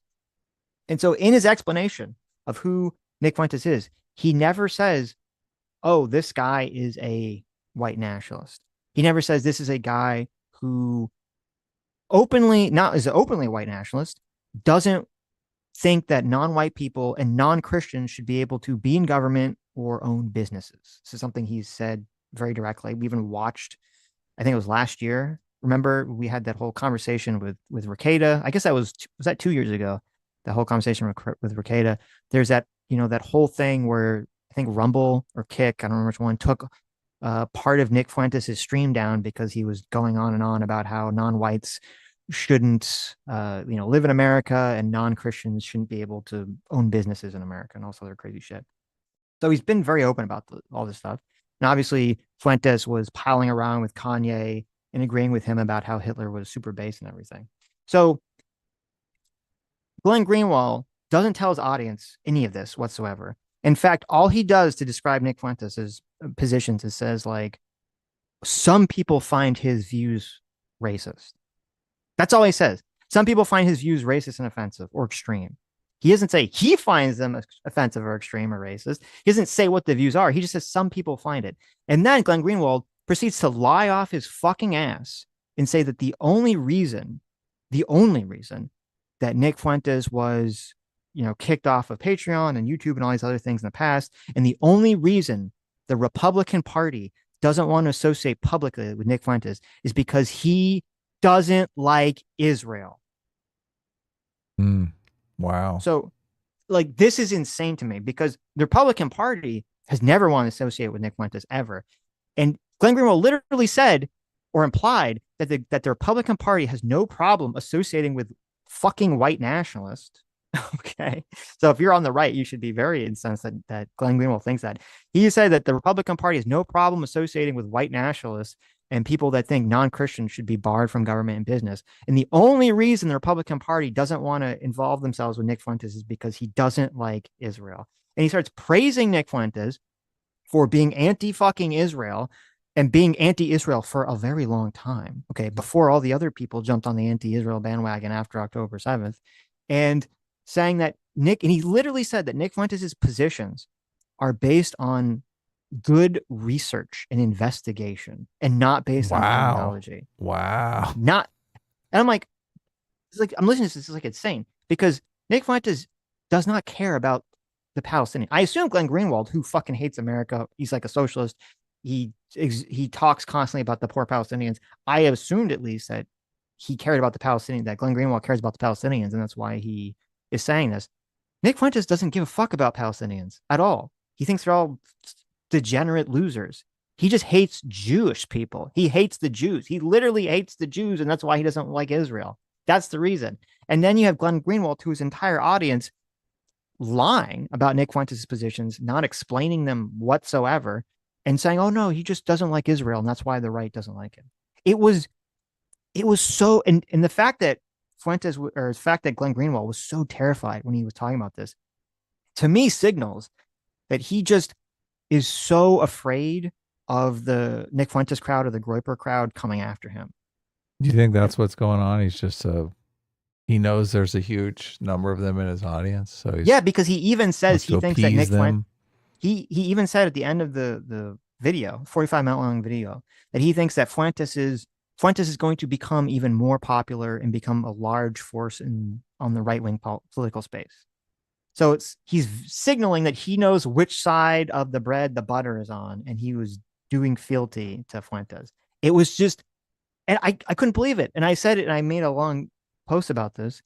I can't believe that the guy who stood up to the United States government and released the Snowden files is such a sniveling, disgusting coward that he bends over to a bunch of internet groypers. It was the most degenerate, disgusting, cowardly thing I've ever seen in my fucking life. I cannot believe it. You should never take anything Glenn Greenwald says seriously ever again. He is a total sellout, shill, lying scumbag. It was that it was so insane. I love it. couldn't fucking believe it. I've stopped taking him seriously quite some time ago. So, well, I know you did, but I'm some on people the same still, page. Some people have still, given him a lot of credence for whatever reason because he says things that they like. This is just so reprehensibly disgusting that he was whitewashing Nick Fuentes to his audience. Like, I was shocked. I was so shocked because I went into this clip. Thinking there's no way that Glenn Greenwald was going to do that. I was biased against believing that would happen, and then it happened right before my eyes. Yeah. Is mostly, you think, Israel related because of the Gaza war thing? I think part of it is Israel. There's the IDS. People have Israel derangement syndrome where they fucking hate Israel so much that they will align themselves with anyone else who hates Israel. And that's about it. And maybe that's the calculation. He's like, oh, Nick Fuentes is good at getting the right against Israel, so I'm going to align with him. I think that's part of it. And part of it just seems to me that he thinks that Fuentes is going to be the future of the right on the internet. And he thinks a lot of the groypers aren't his audience, and he's going to do fealty to them. Wow. Yeah. Oh, man. I don't like that prospect. I don't like there being giant swaths of Jew-hating people. Yeah, it's a little concerning. Yeah. We have Sargon and Talia, and I forget, we had a third person too who was on the right, all saying that the right, the internet right, seems to be widely consumed. Oh, and what's his name? All saying that there's like a huge percentage, maybe even the majority of young right wingers on the internet are all fucking ethno nationalists, borderline Nazis, and then we have Glenn Greenwald doing fealty to fucking Nick Fuentes and shit. How much of that is just dating apps and the price of housing? I think that's what it mostly is. Yeah. Because I do think people turn to radical ideologies when just they feel hopeless. And the situation we have not made accommodating for a large number of people, unfortunately. And young males are getting a lot of the brunt of that unkindness in society. That is one of the most common things, one of the most important things to learn from history is that when society is unkind and does not find a place for young males in that society, it breeds resentment and extremism and violence and all sorts of bad things. So yeah, when you throw them out, they don't disappear. They come back and burn down the village. Exactly. And I mean, this is what I've been saying. You can go back to my fucking first YouTube video. That's what I've been saying from the beginning was a lot of this stuff is the backlash to ultra feminism and wokeness and all this other shit. Right. That doesn't excuse it. All these fucking people have free will. They could all not be NPCs and not be total pieces of shit and not be losers and, get shit done with their lives. But obviously the left did help create the environment where all this stuff spread because, I mean, there's a reason when I was younger, there wasn't a bunch of fucking right-wing or far-right, I should say alt-right, a bunch of alt-right Nazi people running around. That wasn't the norm. Yeah, there was just that one guy. Yeah, there'd be the one guy, right? You're like, that guy's fucking weird. No one likes to talk to that guy. No. He's always trying to hoist some documentary on you about how the Holocaust wasn't real. You're like, yes. What the fuck? Now, and the last thing I guess I'll say about this, which was kind of interesting, was because he was playing some clip of, or maybe I don't know if he played or I watched someone else playing some clip of Fuentes talking. It seems like Fuentes thinks, and maybe he has some inside information about this, that there's going to be some big push by the Republican Party or Trump or something to further attack or distance themselves from Fuentes specifically. So I'm interested to see if that actually materializes or not. That was an attack I think Jank was doing. That is I think totally unfair. The whole he had dinner with Nick Fuentes. Right. Well, he Right. did until he realized that Kanye's friend was a white nationalist, and then he threw him out. Right? Well, I don't know if they threw him out. They just said he said the tone changed dramatically once they figured out what was going on. So yeah, I do think it is unfair to criticize that. I think they probably wrapped up early when the after Yeah, I the think they tone wrapped up early. shift. Yeah. Yeah. But I'm just saying he didn't. So He didn't call up Nick Fuentes and say, "Why no, don't you come by Mar-a-Lago for dinner tonight?" right. Though I mean, you could say Trump was stupid for inviting Kanye because I'm pretty sure that was after Kanye had already wasn't that after was that before or after Kanye's Alex Jones appearance? I think it was after, which That was after. Yeah, maybe so it's kind of like maybe he missed it, but that right. was the internet was on fire after that happened, so Yeah, I don't maybe he know should how have he could canceled at miss that it. point. Right. So Maybe he thought he was going to save Kanye. there you go. Trump was like, listen, Kanye, I have a lot of Jews. They're very good. A Jewish married my daughter. Okay. You Oh got to yeah, support the Jews. You got to that's support Israel, exactly right. Kanye. Can Don't I be such have a your hater. support when I'm running in Yes. 2024? I love the Jews, Kanye. You should love the Jews. They're good people. Very rich people, Kanye. I think that's why Kanye's so mad though. Exactly. He thinks they stole all that money from him. Yes. So, Hmm. So JMac helped me fix the poll. mm-hmm. The What did it first say? poll was flawed in its wording. I think that was, do you support gay marriage? And people pointed out, well, there's a lot of Christians who don't support gay marriage themselves, but would not be against the state allowing gay marriage. So I Right, reworded right. the That's a poll good to point. say, That's a good point. should the state allow same sex marriage? And it's 62% yes, 22% no, and 16% there should be no state. Which is, someone else said that the libertarians probably are like, there shouldn't be, there should be no marriage. The state shouldn't Mm-hmm. be marrying people. So, There should be. which Okay, I that's interesting. I disagree. I think obviously we want Look at to you splitting up the no votes. Very clever. Very we smart. want to incentivize. Well, the I'm sure the I mean the there should be no state. There probably are people who are fine with gay marriage, but they just don't want the state Right. endorsing. They don't want the state involved in any marriage. I think this is Ben Shapiro's punt on gay marriage. I It think Ben is. Shapiro's, and look, I like Ben Shapiro. I listen to Ben Shapiro from time to time, and he's obviously a very smart guy. So, but I think he's just too big a pussy to say that he's against gay people getting married. So It is he a punt because says, yeah. yeah.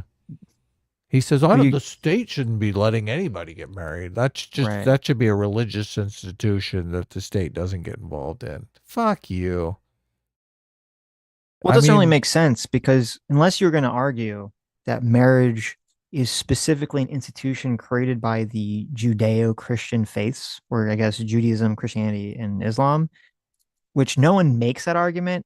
I haven't heard Ben Shapiro say, well, I don't think Hindus should be able to get married in a Hindu religious ceremony because Hinduism, marriage is not a Hindu religious ceremony, right? Like no one makes mhm, that argument, which they'd have to make to be consistent with the argument about, well, there should be something separate for gay people outside of marriage.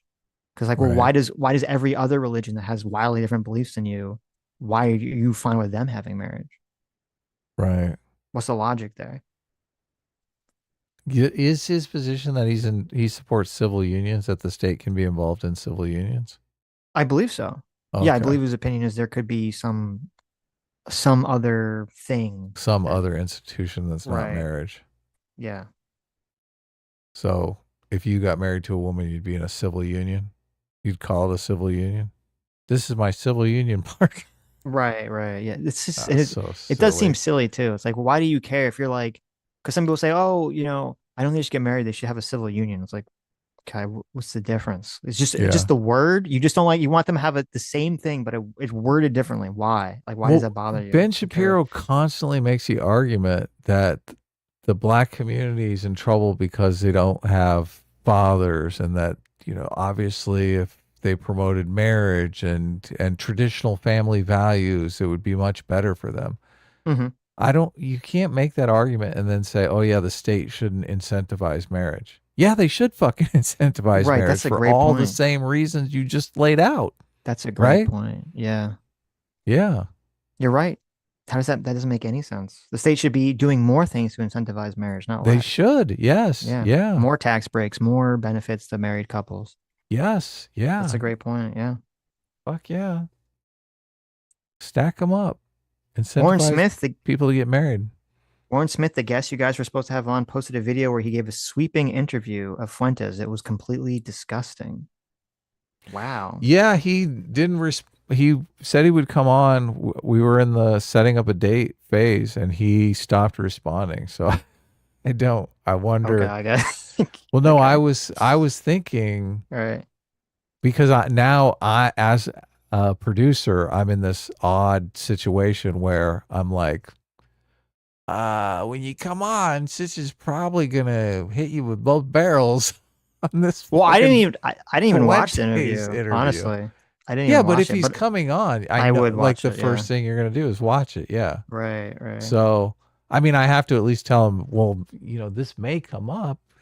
Sitch may not Right. like it. Maybe like you might be fighting with him. Where Right. before that, it was just, look, you're blowing up on YouTube. Help us out. How do we blow up on YouTube? Sure. Why are all your videos so popular? Mm-hmm. So maybe it's good that he's not responding, because maybe we don't want to have him on, or maybe he doesn't want to come on. I don't Right. know. So it's in flux. Anyway, you guys, there's the situation. Maybe it'll happen. Maybe it won't happen. Mm-hmm. He did say that he's against monarchy. Well, that's Warren good. Smith said he was against the monarchy stuff. So Right. yeah, that is good, right? That's good, at least. He seemed, well, I don't know. I don't know how right wing he is. I don't watch a lot of his stuff, so. But he seemed like an interesting character we could talk to and figure out, right? Mm-hmm. Sure. Okay, let me read the supers here. I'll start from the top. All right. And then we're done? Are we? Yeah. Or then we're more done. stories? That was it. Nothing to laugh at? Cosmo in chat says, because Warren makes 10-minute reactions and you guys make 10-hour ones. That is true. It's funny. I had a family member who texted me yesterday. Mm-hmm. She was like, do you guys have a short compilation of what you're saying from Sunday stream, or is it just 12 hours? I said, no, we don't have a short one. And she's like, okay, sad face. That actually makes me happy, because I don't want my family to listen to this shit anyway. So That's funny. I'm incentivized. Mm-hmm. I mean, I would message back Good. like praying hands. Well, as my you. brother's wife, so I'm fine with her. It's not like my parents. I wouldn't want my parents to listen, but Okay. my brother's wife could listen. That's fine. Tell your parents they come up on the show quite often. Sitch! Sitch! Why you never visit me anymore? You just off with that hussy. Yes. That Trump supporting hussy. My parents love Sam. They're big Sam fans. Do they know she's a huge Trump supporter? Oh, of course. Of really? course they do. Oh, yeah. It was so funny. Like when they first met, there was a lot of political debating. Well, that's good. I had to tell them to stop. I was like, Jesus, guys, stop it. It's crazy. Sam's parents never talk about politics with me. It's pretty funny. I always argue with my wife's family, and she doesn't like it either. But I mean, I think they enjoyed it, and I enjoyed it. And look, I don't get. I would never disown a family member or a friend over politics. So that's the thing you got to figure out first.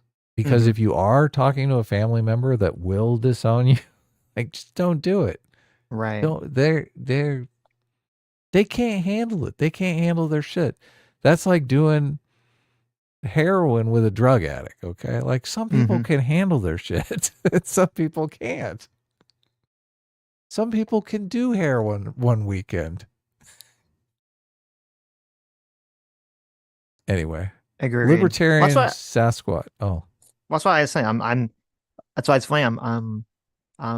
Listen, I'm fine talking to people, and I think I could have a totally fine conversation with Sam's parents about politics or anything, even though they probably disagree with me. But I think it's funny. I do appreciate that they're like, oh, we're not going to talk about it with Sitch. We're not going to bring it up. Oh, okay. And then my parents are like having like a 2-hour long debate with Sam about Trump. Kind of funny. Definitely plays into the stereotype. The right wingers who know. Well, I think the stereotype is that the left wing will disown you, so they're probably more afraid that you're going to disown them than no, because want to talk about politics. No, it's not that. It's, of course, first of all, my parents fucking love Sam. Okay, even though they don't agree with it politically, they're huge Sam fans. I think it's because especially my dad. My dad's the kind of person who has only a handful of topics that he has interest to talk about. So he has like a very narrow focus of conversation you can talk to him about. It's like movies and politics. Right. And like law. And that's about it. And Sam doesn't know movies. She doesn't like care about law stuff. So it's like the only thing they can talk about is politics. I think that's the situation. I think that's why it's like that. Those are fun topics. Yes. Those are the most fun topics. Right. JMac or Circuit Fire Daddy JMac for $20 says nothing on Ian's incredibly insightful commentary on immigration and xenophobia. He's one of the most commentators of all time. So I did watch, I don't know if you saw it, I did watch iDubbbz's video on immigration. Did you see that? I did, yes. It's a trash fire. Yeah, it's a total trash fire. I don't really want to react to it because on one hand, you feel like you're beating up a retard, right? Well, no, because on one hand, I have no problem beating up retards, Adam. We beat up retards. We played a Hasan clip at the beginning of the stream. Okay, we beat up retards all the time. iDubbbz's commentary on the issue is retarded. His view on immigration is retarded completely. He just seems like he has this like super open borders, whatever view. There's no such thing as culture or countries, people, or ethnicity or anything like this. And if you have any demographic change, it's not gonna have any impact on a country's culture. He has this completely retarded view on the topic that's so stupid and naive and ridiculous. Yeah. So I completely disagree with everything iDubbbz says in the video. But the guy that he's commenting about in the video, I don't know if I can agree with that guy either. I haven't watched a lot of that guy's content, but he does seem pretty hyper racist in the video in terms of his commentary and kind of what he's doing, just going around. Because looking at some of his thumbnails, it looks like he just kind of goes around the world. I don't know, making similar commentary about like, where are all the white people in Europe, which I don't like that either. So it's one of those situations where we've done before, but I don't like doing the videos where it's just like everyone in the video fucking sucks shit. So how do you, obviously your position is similar to my position, as the culture's a thing, you want to preserve it. How do you fight for that if you can't go around and say, immigration is too high and we're letting in too many people who are culturally not assimilating? You can say, no, but see, you can say that. That's not what here's where I was like, what is he talking about? So in the video, like I forget the guy's name, this travel vlogger. He's like, it's funny, I actually went on Google Maps to see where this was because I was curious.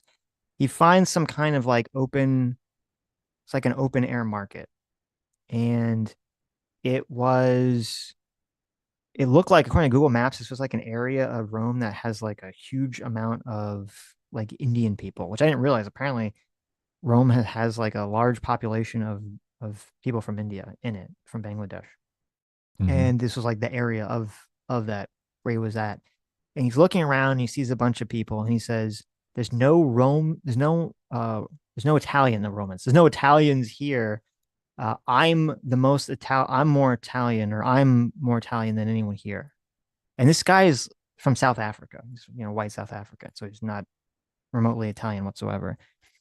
And to me, that's where I'm like, what the fuck is this guy talking about? Because I'd say if you have a person, if they're from India, if they move to Italy and they're second, third, fourth generation in Italy, and they're assimilated and they view themselves as Italian and they've assimilated to Italian culture, then no, that person is more Italian than some random fucking guy from South Africa, just because the guy from South Africa happens to be white and that happens to be a closer skin shade to Italians, who even calling Italians white is kind of a contentious issue among, certain race realist perspectives anyway. So the issue is when you have people move to countries and they don't assimilate, or they want to sort of maintain their own ethnic cultural identity, and they say, oh, I even if I live in Italy, I don't want to become Italian, I don't want to identify as Italian, I just want to live in an enclave somewhere and sort of just continue to be Indian or wherever the fuck they're from, right? And not adapt to the culture. That's the issue. And so if you want to talk about that, you can talk about that, and you can talk about, obviously, the way to stop that is you have to spread people out. You can't have too much immigration, because otherwise people are going to clump up. And most of assimilation happens through necessity. People assimilate because they have to, or because it's cool to. So in my experience, especially in Florida, where there's a lot of Hispanic immigration, oftentimes you'd see, like, if someone comes here as an adult, like maybe like, their grandparents came, or their great grandparents would come here. Maybe they don't really like assimilate because they're kind of old, but like their children assimilate, and their children's children all assimilate because they want to fit in with everyone at school. But that's only if they go to a school where, the majority of people there are speaking English. The majority of people there are, American or identify as American. If they have children and all their children go to schools and everyone in the school, identifies as not American, they all identify as, South American, from South American country or from Central American country, that's where you start getting the problem where people are not assimilating. America's got the melting pot meme, so it's a different situation. I don't know if I moved to Japan and married a Japanese woman and lived there for 3 generations, if I'd still be able to call myself Japanese. Like, I learned all the culture and I speak Japanese, and I'm right. You wouldn't, but your children. If you had like a half Japanese child and they were trying to be Japanese. Let's say I moved there as a European with a European wife, though, and our kids are European looking. Right. And they spoke fluent Japanese. I mean, people wouldn't, if they said we're Japanese, people would laugh in their face, right? They'd be like, what are you talking about? You're not Japanese. That's true. Yeah, people would, because it is associated very highly with the ethnicity. That's the race, not the ethnicity. No, the ethnicity, not the race. The race and the ethnicity are tied together, where in America, the race and the ethnicity are completely separate. We think of Americans come in all colors, right? No, I'm saying like people will say Japanese and Chinese is the same race, but they're different ethnic groups, even though I think they're very closely aligned genetically, but just for the sake of the conversation. So no, you're right. But I think ideally, if you say you married a white person and you moved to Japan and you had a child there and they're a Japanese citizen and the child is raised completely Japanese and they adapt to Japanese culture, so they act Japanese, and if they went to America, they'd feel out of place because they're like, oh, the culture's so different, right? Yeah. I think that person should be conceptualized as Japanese at that point. At least Japanese culturally at that point. Yeah. The issue is people don't, well, some people do, but most people wouldn't, if people are assimilating and not changing the culture in a way that's perceived as negatively or is negatively, then people aren't going to have a problem with that. It's that, and this is the problem that happens in Italy, and this happens in France and in the UK and a lot of these countries is that you have huge amount of people immigrate to the country. They, oftentimes from the Middle East or from Africa, or I guess from Asia too. They don't assimilate really at all, and they either do seem like they're causing crime, or they do a lot of these, like they do like things that people don't want to see. For example, I saw a video which was insane to me where this guy was in France, and there's all these guys. They might have been, I forget, they're from whatever that African country is that France allows like people to migrate from, because it used to be a French colony. And there's all these guys there outside the Eiffel Tower, and they just like sell and hawk all this like obnoxious shit, like all this garbage, all this crap. All Just this what like you want to see touristy when crap. you're sightseeing around the Eiffel Tower, right? Right. Yeah. And it's Bunch of like, schlock being yeah, a thrown in bunch of your slop. face. And to me, it's like, okay, that's insane. Like the government should not allow people to do that. They should put a stop to that. And that's what people see. They look at that and they say, okay, that's fucking horrible. And they say, okay, all the people doing this, I don't see anyone that looks, of white ethnic French background doing this. It seems to be a bunch of, black guys from Africa doing this. So that's the kind of behavior, that's the kind of interactions you want to not have be produced in your country. You should just outlaw all swap meets. There you go. There you go. And selling storage units. That should be illegal too. There you go. No, But kidding, this is the issue. So. I mean, the issue is that you had this idea in Western society that was it's kind of like the article I was reading on Sunday where the woman wanted a guy who was apologetic for being a man. Mm-hmm. All these Western countries have been sort of brain broke by wokeism, by communist ideology, and they should always just feel forever embarrassed for being a rich, powerful Western European country, and so they have to bend over backwards and allow every poor person in the world from every country to come to their country, and they have to not pressure those people to assimilate or to fit in whatsoever. To me, that's completely insane and degenerate and disgusting. If you're gonna move to a country and live there, you want to be a citizen of that country, then you have to make the choice to say, okay, I'm giving up my identity, and my children's identity is from wherever my native country is, and they're gonna be wherever this country is that we're living. That's what that means to me. And I think the fact that that idea used to be very prominent in American culture and in European countries, and now the problem is it's been chipped away and kind of destroyed by the far left. And these American and European countries need to regain that. Yeah, obviously. I think they're going to go a lot of labor arbitrage that goes on where well, they don't really want to immigrate here. They just want to work here and send money back home.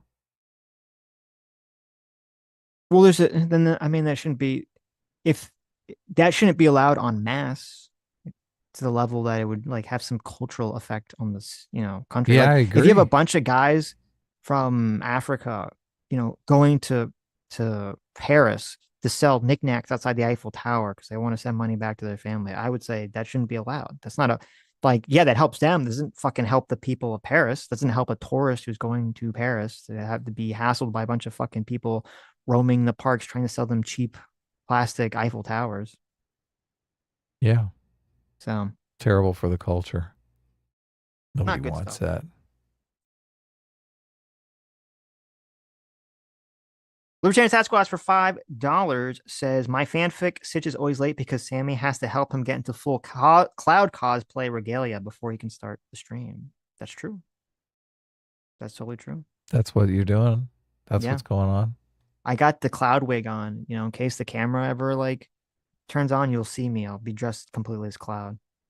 I got to check every once in a while, see if his camera, no, he didn't accidentally turn his camera on today. So no, see, well, once that happened, it's funny. Sam actually bought me this little thing that you can stick on your web camera. It's like a little shutter that you can just slide over it.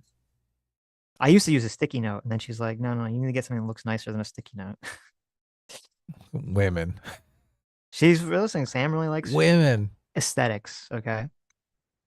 A guy came up with something like that, like a fancy one, and thought, oh, who would buy this?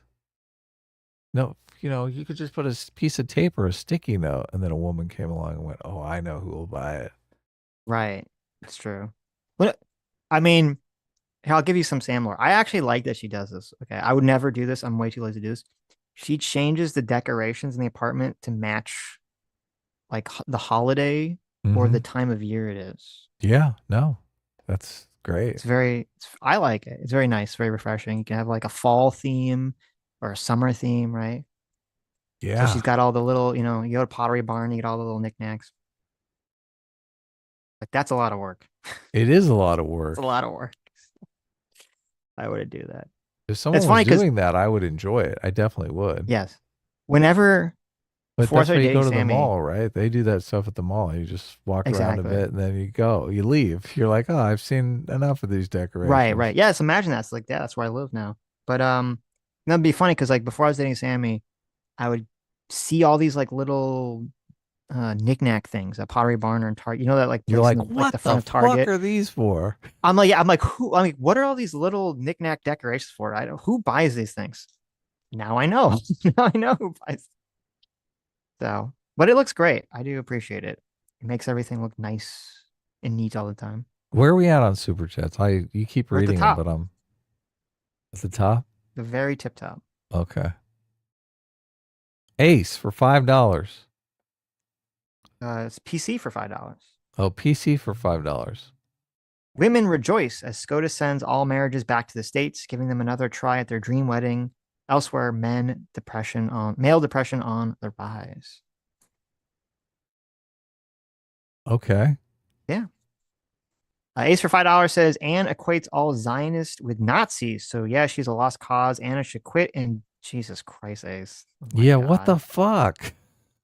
She's married. Ace, chill out, bro. Come on. You can disagree with Anne all you want, but she's a friend of the show. I do want you to be respectful. Okay. Some minor. I think you could manage some minor level of respectful discourse here. Okay. So I'll just paraphrase. He says Anna is very attractive. Okay. Now we'll move on. That's the paraphrase. Kick Nastanza for $2 says, "Can we call Trump a dictator yet?" Go for it. You call him whatever you want. Go for it. It's a free country. Britt Cormer, I missed one for $20. Thank you. Says, I could be wrong, but January 6th happened on Capitol Hill, which is the jurisdiction of the United States Capitol Police, who reports to Congress, not POTUS. Nothing's article says he's taking over the USCP. Look, he couldn't do that. He couldn't do anything on January 6th. Not his jurisdiction. I don't know the answer to that question. Maybe. Does the DC National Guard look at this? Sitch is going to fact check the super chat over the Capitol? No, I'm curious because if not, that would be a good retort to that argument. It's an excellent retort. Yes. So according to ChatGPT, which is obviously never wrong, it says the DC National Guard can operate at the U.S. Capitol, but only under federal authority and not its own initiative. Well, I mean, yeah, but duh, like the DC National Guard can't operate anywhere on its own authority. Like, what kind of answer is that? Okay. It's going. ChatGPT just wanted to let you know it can't go rogue. Okay. Yes. Yeah. Okay. Thank you. It says in every U.S. state, the governor commands the National Guard unless it's federalized. In Washington, D.C., there's no governor. The president is the commander in chief of the D.C. National Guard at all times. That is true. And then it says what the law is that's set out. The D.C. National Guard is a military force, not a police force. They don't have permanent law enforcement jurisdiction anywhere. However, they can be called upon to support law enforcement under certain authorities.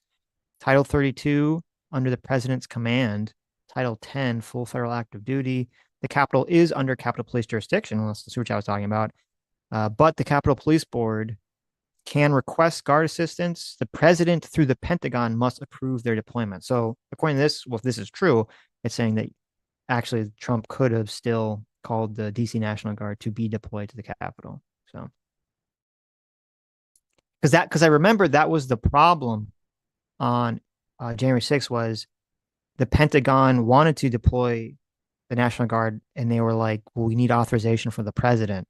and then Trump never authorized it. And if you recall, after like 3 or 4 hours, Pence had to authorize it. The vice president had to authorize it, and then they accepted that, even though I guess it's kind of an interesting legal question about whether that should have counted or not. So there you go. Ace for $5 says, remember when Biden parked the military in DC for months on end because of the grandma coup and was applauded as a great leader and model for democracy? I do remember that. Though I think Ace is being sarcastic because it didn't actually happen. What was a But grandma coup? yes, didn't happen. Messy Tenant for $2 says, don't care. DC needs to be brought under control. Yeah, well, DC, I mean, he literally has the legal authority to do it. So, but that is sort of the argument that a lot of people are going to give about the other cities, which to me, definitely opens the door for a lot of authoritarian actions. This is that people always say, well, there's some problem, because this is always how it goes historically. This is literally how it goes. There's some actual problem. Some authoritarian guy says, give me the power and I'll solve the problem. And, we all know where that goes. Ace for $5 says, I always authenticate my legitimacy with a strong military presence. That's called democracy conservatoire. That's a different ace, though. Oh, wait, there's the two aces. Yeah. Oh, okay. I was confused for a second. We got the two aces. We got the battling aces. That's anti-ace. We have anti-ace. You Okay, fell that was for it. anti-ace. Right. I guess I should start saying anti-ace now. It fooled me for a second. A bit of ace there and throwing out the conservatard. So I guess they're both left wing. There you go. Sammy G, look at that. Sammy G for $5 says, listen, Sitch can't have 100% TDS if he's dating me. A real TDS individual probably would have lost their mind because of my opinions of Trump. LOL. That is true. Does she do a lot of sweeping for Trump? Oh my, she does nonstop sweeping. There's not a thing Sam doesn't sweep for Trump. Wow. Every day is Sam sweeping for Trump. Ace for $5 says, this is a real ace, says Anna claimed Ethan supported genocide based solely that he is Jewish. Israel derangement syndrome is real. Yeah, I saw Actual Justice Warrior was calling her out. Interesting. So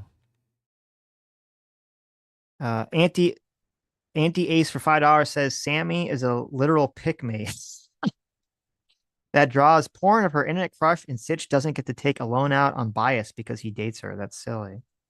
But what does that mean? I don't get to take a loan out on bias? What does that mean? I'm not sure. Oh. Maybe he's saying you're biased. I don't know. But that is true. Listen, Sammy, she wooed me in. She wooed me in with a giant dick box filled with gay drawings of me and Adam. It's a very interesting tactic to take. I wouldn't have thought it worked. Most people wouldn't have thought it worked, but here we are. Yeah, I mean, $5. She went on stream dressed in a cute cosplay outfit too. Well, I think that was if you want to make it heterosexual, yes. I'm sure that was probably a bigger influence on the whole situation. If you want to get all straight about it, okay. Sitch was like, oh my God, she's attractive. Happens to be an attractive girl who dressed up like a hot cosplay girl and came on stream. So yeah, that's true too. Aristocracy never turned her camera on, so. Right. Anna was talking about you, Sitch. Oh, in a clip or something? What are you talking about? No, Anna wasn't talking. I don't.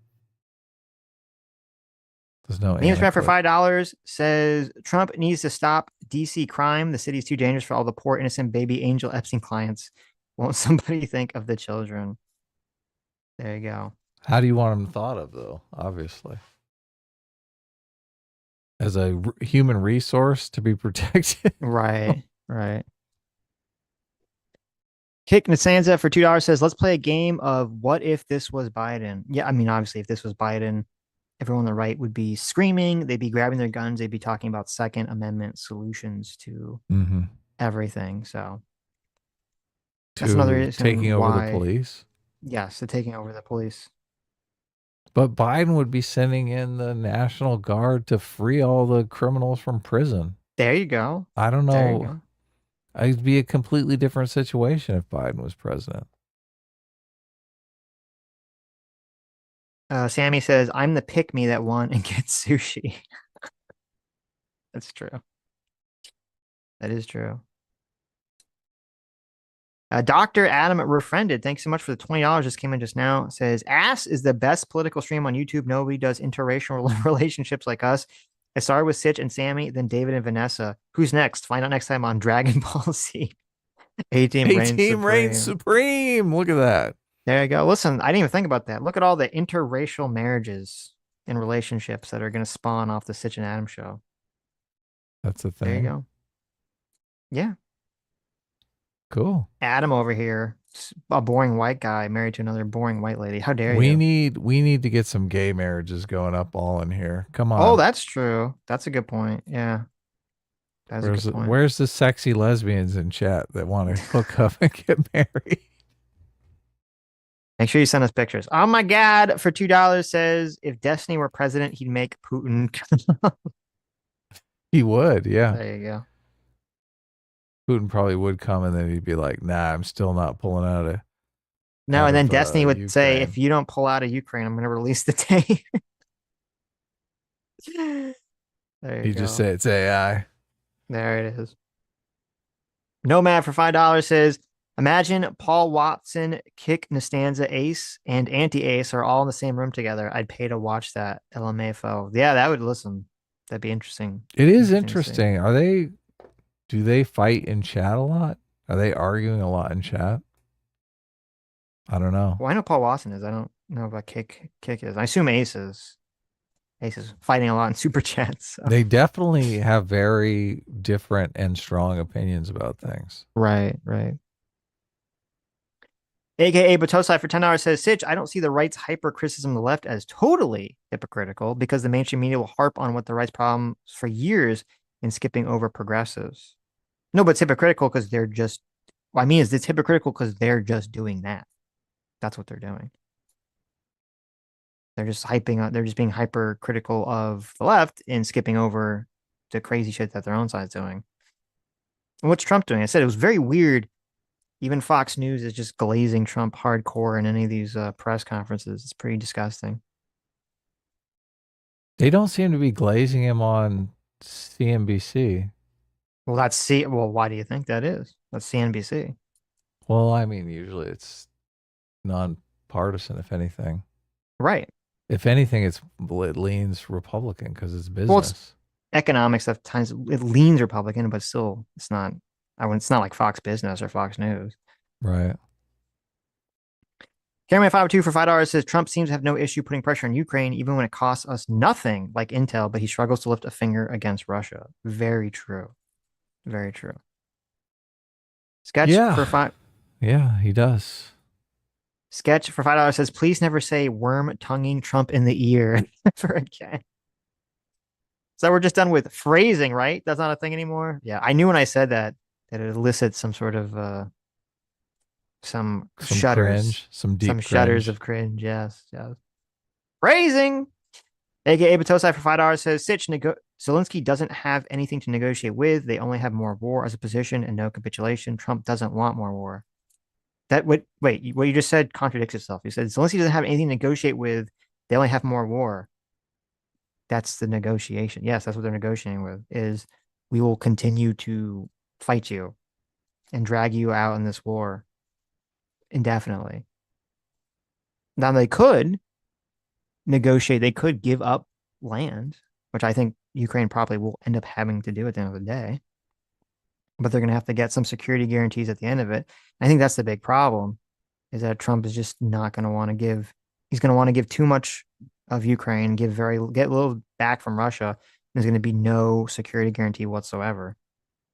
And there's an interesting part. I forget who it was. I was watching. Trump wants Zelensky to capitulate badly, though. Oh, of course. And AK Batosai is saying he's not going to offer that because he can't. Was that what he's saying? Yeah. So I don't know if that's what he meant, but there was I forget who it was. I think it was Capybara. The Capybara guy had an interesting video about the land that Russia wanted from Ukraine, and then the land that Russia was like talking about giving to Ukraine, and saying it was the most insane trade of all time. Because essentially Russia, like there's all this like very, very heavily fortified uh points in Ukraine in the east. That's where they've stopped Russia. And of course, that's the land that Russia wants. So essentially, Russia's saying, hey, give us all your strongest fortified positions, and then we pinky swear we won't invade you Yeah, next year exactly. or, Yes. 2 years later, So they can which, dismantle them. right, which would be totally insane for Ukraine to ever agree to that. The problem is, I can guarantee you, you will see, mark my words, you see that all the dumbest fucking retarded um, far left and right wing pundits on the internet.com will come out and say, look at Russia. They're willing to end the war. They just want to take all these heavily fortified positions from Ukraine, and Ukraine should just totally accept that to end the war, even though it would completely fuck over Ukraine's safety and security. They And you'll see don't know them the all. reality of the situation. No. Yeah. They don't want to know the reality situation. So Libertarian Sasquatch for $2 says maybe the Russian people should rise up, not us. That'd be nice. That would be nice. But It's so easy when we're in a comfortable setting that all the people who needed to rise up did it in our past. So right. we're It's we're true. not we're not in a situation where we're compelled to rise up. Paul Watson says Sitch will always argue against peace. I mean, Paul Watson will always argue in favor of sucking Putin's dick, apparently. So, it is what it is, I guess.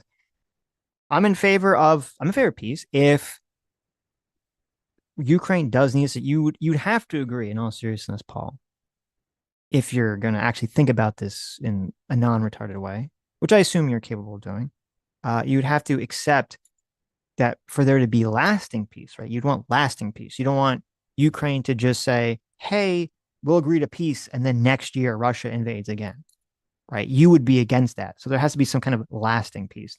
So if Ukraine agrees to peace terms that completely dismantles all of their defenses and they don't get any sort of security guarantees either from America or NATO or anyone, right, other than Russia pinky swearing, you would agree that that would be a completely fucking retarded position for Ukraine to accept, right? Just so I understand that we're clear here. Yeah, it's self-defense, obviously. I hate it when they frame being in favor of self-defense as being pro-war. It's It like, is, no, yeah, I'm it's not. insane. If a dude breaks into your house and tries to fucking rape your wife and you beat the shit out of him, it doesn't make you pro-violence, okay? Right. Someone Right. broke into your fucking home, Yes. okay? Mm-hmm. So stupid. It's so stupid. I want Sitch to play Civ. I used to play Civ 4 and Civ 5 a lot, actually. A lot of hours in those games. I'd always try to go for the cultural victory. Oh my God. Paul, stop. Look, it's all. Is Paul America bad? Because that's a very American bad thing to say. He says, if we want lasting peace, we need to stop doing influence operations in Ukraine. Yeah. Well, see, but Paul didn't answer the question. He dodged. He completely dodged. Regardless of whether you want to make some argument about influence operations or not, you do have to actually address what I said.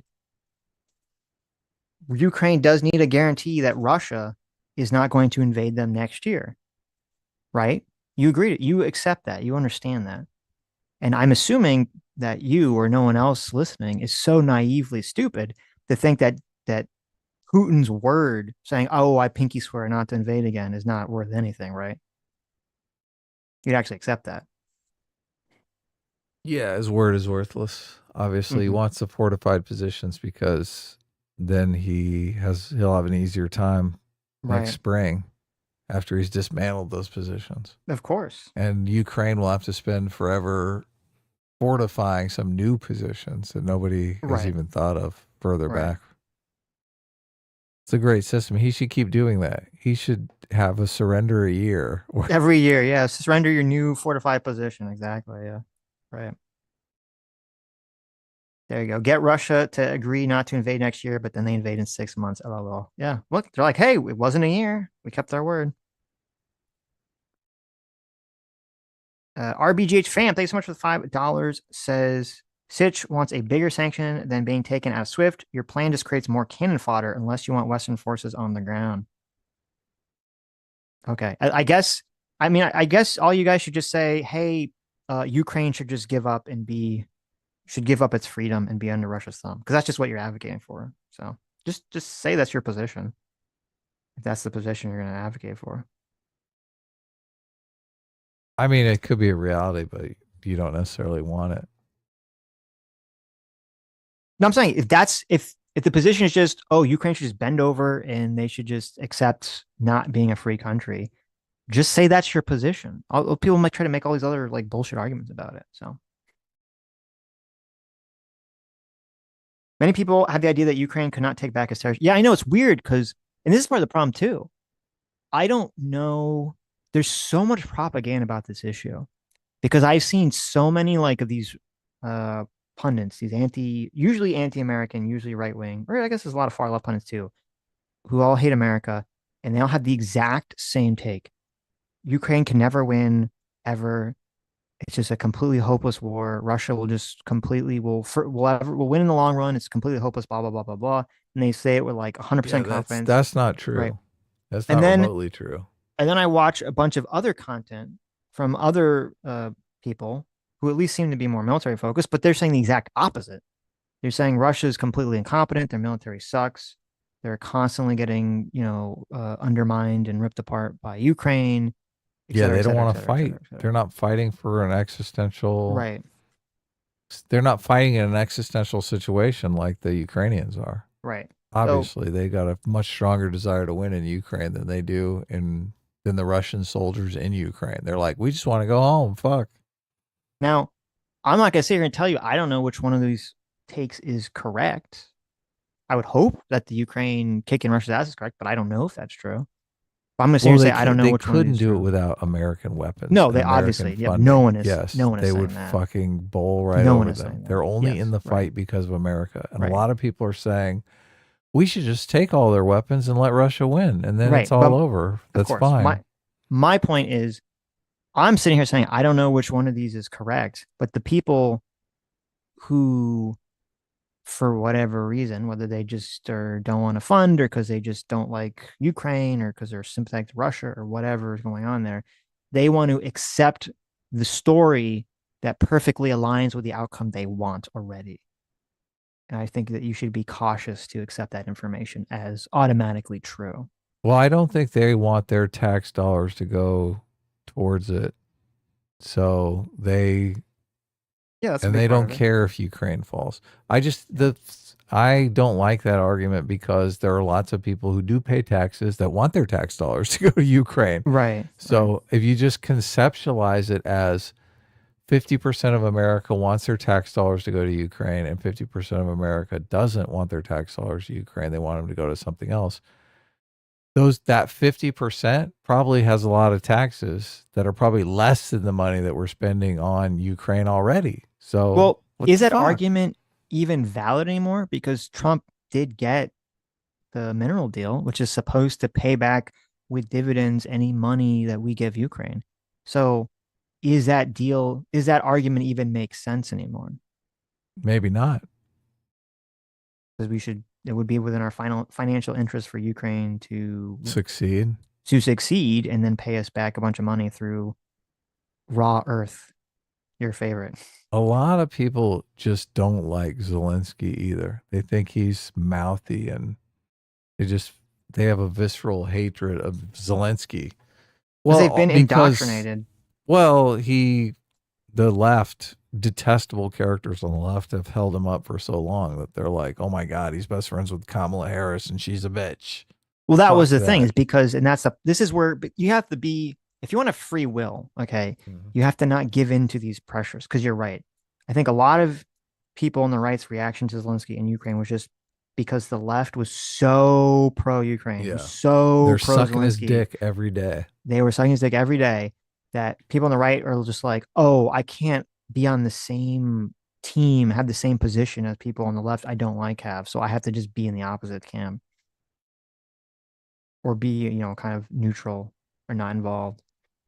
Paul Watson says, did Trump win the election? What is Adam saying? All right, Paul, are you implying that the Republicans should just take all the people's tax money and spend it on whatever they want?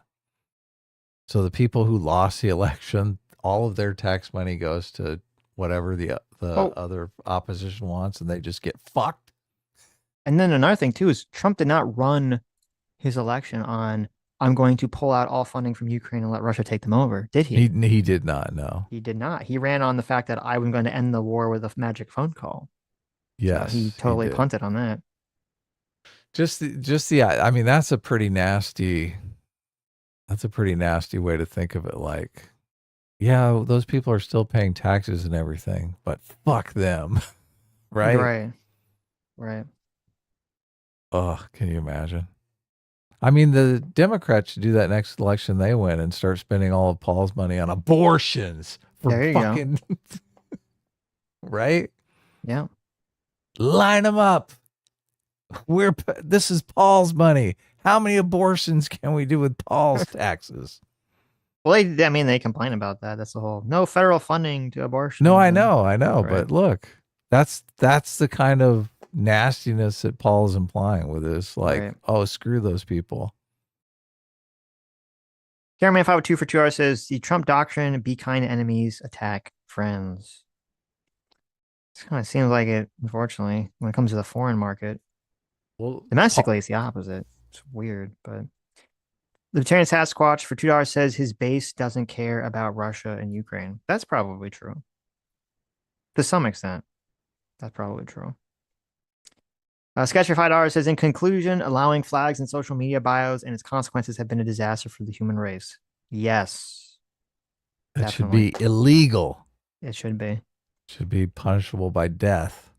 Valve and Go for 37 months. Thanks so much for 37 months. Freedom Secret says homeless people are the real tyrants. That is true. Yes. Did you see Trump was like, homeless people have to leave DC. They have to get out of here. Really? Yes. It was kind of funny. Based. I am now a Trump supporter. There you go. Patter of Heads for 17 months. Thanks so much. Says, I don't support the institution of marriage in general. So no, I don't support the gay version. Learn to make better polls. There you go. That's okay. Completely against marriage. It's an imperfect poll, but we'll go for it. Drew Dogman for 2 years of Freedom Secret. Thanks so much, Drew, for 2 years. Says horseshoe theory, Glenn and Fuentes. It's so insane to me. We have the socialist America Bad Glenn teaming up with the alt-right white ethno-nationalist Fuentes. So very, very interesting. Scary. Yes. Maybe he's just trying to have sex with him, you know? Maybe. That's, Glenn's, you know what? They're both gay. Kind of thing. Yeah. That's true. Or, yeah, maybe he got super triggered because Tucker called Fuentes gay. And he's like, how dare he use gay as an insult? I'm going to be a support the Nazi guy now. He also doesn't like Israel. The Mongolian Leprechaun Surman from Saturn for $10 says, also, Sitch Adam, I recently saw Tokyo Vice. It's so far a decent series on HBO Max. It's a show about American journalists in Japan learning about the Japanese underworld. Sounds great. That sounds interesting. Is it like is it a documentary or is it just like fiction? This is like based on the 2009 memoir, so it's fiction. But could be interesting. Kristen Brandon for JR says, why people hate gay marriage? Because they don't like gay people. A lot of people think it's immoral. So, right. I mean, if we were short people, if we were in some sort of population collapse, it might be immoral, right? Mm-hmm. Mm-hmm. People need to make more babies. So, right. I don't think we're in danger of a population collapse anytime soon, though. So. Well, actually, I don't know. I mean, we might be in a danger of population collapse, but I don't think the whole thing with like when people make this weird argument, they're like, well, you can't have gay marriage because it incentivizes people not have children. That doesn't make any sense unless you think that people are choosing to be gay. And as someone who's straight, did not choose to be straight, that concept makes absolutely no sense to me. I think only people that are gay or bisexual could even have that opinion that they chose to be straight. Yeah, and I think there probably are Republicans that do have that opinion because they did choose to be straight. Right. Because they do have same-sex attraction. And just they assume everyone has that. And, they're picking not to. Because I'm like, bro, I could Yeah, never chance. I'm completely What? disgusted by it. Right. Like, what? No way, man. Come on. I mean, look, you can make gay marriage legal, but I think gay people kissing in public, now that should be illegal. There you go. That's There you the go. thing I want to outlaw. Yeah. Wow, look at this guy. Let them get married, holding hands. Okay. Two dudes French kissing in the mall. Mm-hmm. No, no, that's a bridge too far. Sitch, you don't think some super man-hating feminists are choosing to dyke out? No, I think that they were. I think that they are lesbians already. And I think that's part of what drives that hatred. So I don't know. I mean, there's the meme. Come There's on, the they meme with women gotta. that women are like more inclined for bisexuality. So maybe that's true. Maybe what we're saying only applies to men. Hmm. I'm going to be a little sexist at the moment, but Paul Watson for 2 hours says banning siblings or child marriage discrimination? Question mark. I'm assuming you're saying, is it okay to ban siblings and child marriage? Of course it's okay. Paul, do you want to marry your sister?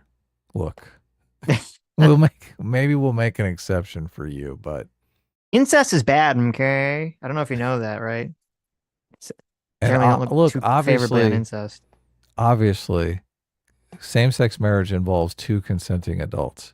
Yes. Children are not able to consent to anything, Paul. Right. So, right. I don't know why you would bring that up unless. That's a little sus argument. It's a little sus argument, as I will say. Metalworks for 11.90 for $5 says the problem is a lot of cons think we want to force churches to marry gay people, but we don't. Christianity isn't the only religion that has marriage. That is true. That's even why I said they include that in that, whatever it's called, the Respect Marriage Act. It specifically says that religious institutions do not have to do that. What are you laughing at? Occultology says, you all loved Game of Thrones. Yeah, but we didn't like the Lannisters, even though I did like Jaime. I take it back. Jaime was pretty base. Oh no! That was one of the shocking things about Game of Thrones. You're like, oh my god, they're really going there. Yeah, but there's a reason that they made the bad guy characters doing the incest. They didn't make the good guy characters doing the incest. Right, yeah. Though, I guess technically Danny and John is actually incest too, is it not? Danny and John. Yeah, because isn't Danny his aunt? Oh yeah, yeah. So there you go. No, they kept doing it. What about step sibling Sitch? Well, listen, that's a whole nother category, okay? Step siblings getting stuck in the laundry machine. J-Mac for $10. Thanks so much. So I got followed. Daddy J-Mac says anti-ace is the same ace that called me a pay pig. Now I don't know which ace I like more. That's funny. Metalworks 411.90 for $10 says every con saying gay marriage proves slippery slope exists hasn't learned a single thing about the past years. Radicals are always waiting to take over any political movement that lets its guard down. That is true. That is true, including the radicals on the right. Yeah. Paul, it's the same. Yeah, it's the same argument saying like, oh, well, you can't have people can't exhibit or believe in gender roles because if you do, you want to put all the women back into the kitchen and not let them work and take away all their rights. And then you want to take away the right to vote and blah, blah, blah, blah, blah. It's the same slippery slope argument, which some people want to do that, but you just stop it where it's the correct place to stop it. Paul Johnson for £5 says Zelensky doesn't even have war to bargain with if his funding is cut off. How long can he go against Trump? Well, that is true. He would, either, they'd have to get funding from America or Europe would have to double their funding essentially to pick up the slack. Which I'm not sure Trump can't do that though. This is why I was saying Trump doesn't have a lot of moves here, because if he just cuts off the funding, it's going to be a bloodbath and everyone's going to look at him and blame Trump. You said you would end the war, not you get 1 million Ukrainians killed. You said there would be peace. Look, they're all getting slaughtered and it's all your fault, Trump. That's what would happen if we cut off funding. they'd have fucking tanks in Kiev in a week. I don't look. I don't think it'd be good for the Republicans if they overrun Kiev. Sitch, what do you think? Think that would play out well in the next election? I agree with you completely. I think a lot of right-wing internet news junkies will not understand this because the right-wing internet space is so anti-Zelensky in Ukraine that they would not care if there was images of just dead Ukrainians everywhere. Democrats will have a heyday and they will slaughter Republicans in the fucking midterms. Voter, yes. And I think the average Republican voter would care and be hell yeah they would. Hell yeah they would. Yeah. The normie Republicans would be like, what the fuck? They all told me Trump was crazy and it turns out they were right. He is fucking crazy. Kick Nastanza for $2 says, you guys got me through a 6-hour drive yesterday. Oh, well, good. Well, there you go. You're welcome. Yes. I love you for real. Thank you. Oh, he said that. That's what he said. Nice. The Oceanus, thanks so much for the $5, says Ukraine has a lot of fight in them. They push Russia back with nothing but NATO hands-me-downs. That is true. And the Oceanus for another $2 says something, Victoria Nuland. Yeah, exactly. I think Ukraine can win if they, as long as they've got the weapons of war, the tools at their disposal, I think they can win because they have more fight in them. Yeah. Well, also, they have more fight in them, and also the Russian military apparatus is like 10,000 times more corrupt than Ukraine's is. Yep. That's and they can be because they're not fighting for their lives. So even Kim Jong-un is sending his people over there to die now. Scorns Legacy, thanks so much for $20. Says, did I miss you guys talking about the crystal ball Senator Slotkin interview, or did you end up not covering it? We didn't cover it. Yeah, we did. I think it's just we ended up doing like a media stream on Thursday, and it was just too far away from the event. Felt it wasn't worth covering. Alex Wright for $2 says core CPI came in at 3.1%. Where is the outrage? Was that today? Well, this is the first I'm hearing about it. So, but here's your outrage. I'm outraged. There you go. We want inflation at 2%, not 3%. It's almost 50% higher than it should be. Fuck this. The core consumer price index came in a bit hotter than expected in July, but Trump's tariffs weren't the primary culprit as some service picked up on steam. The S&P 500 turned higher after the CPI data as market price and higher odds of near-term Federal Reserve rate cuts. Yeah. Okay.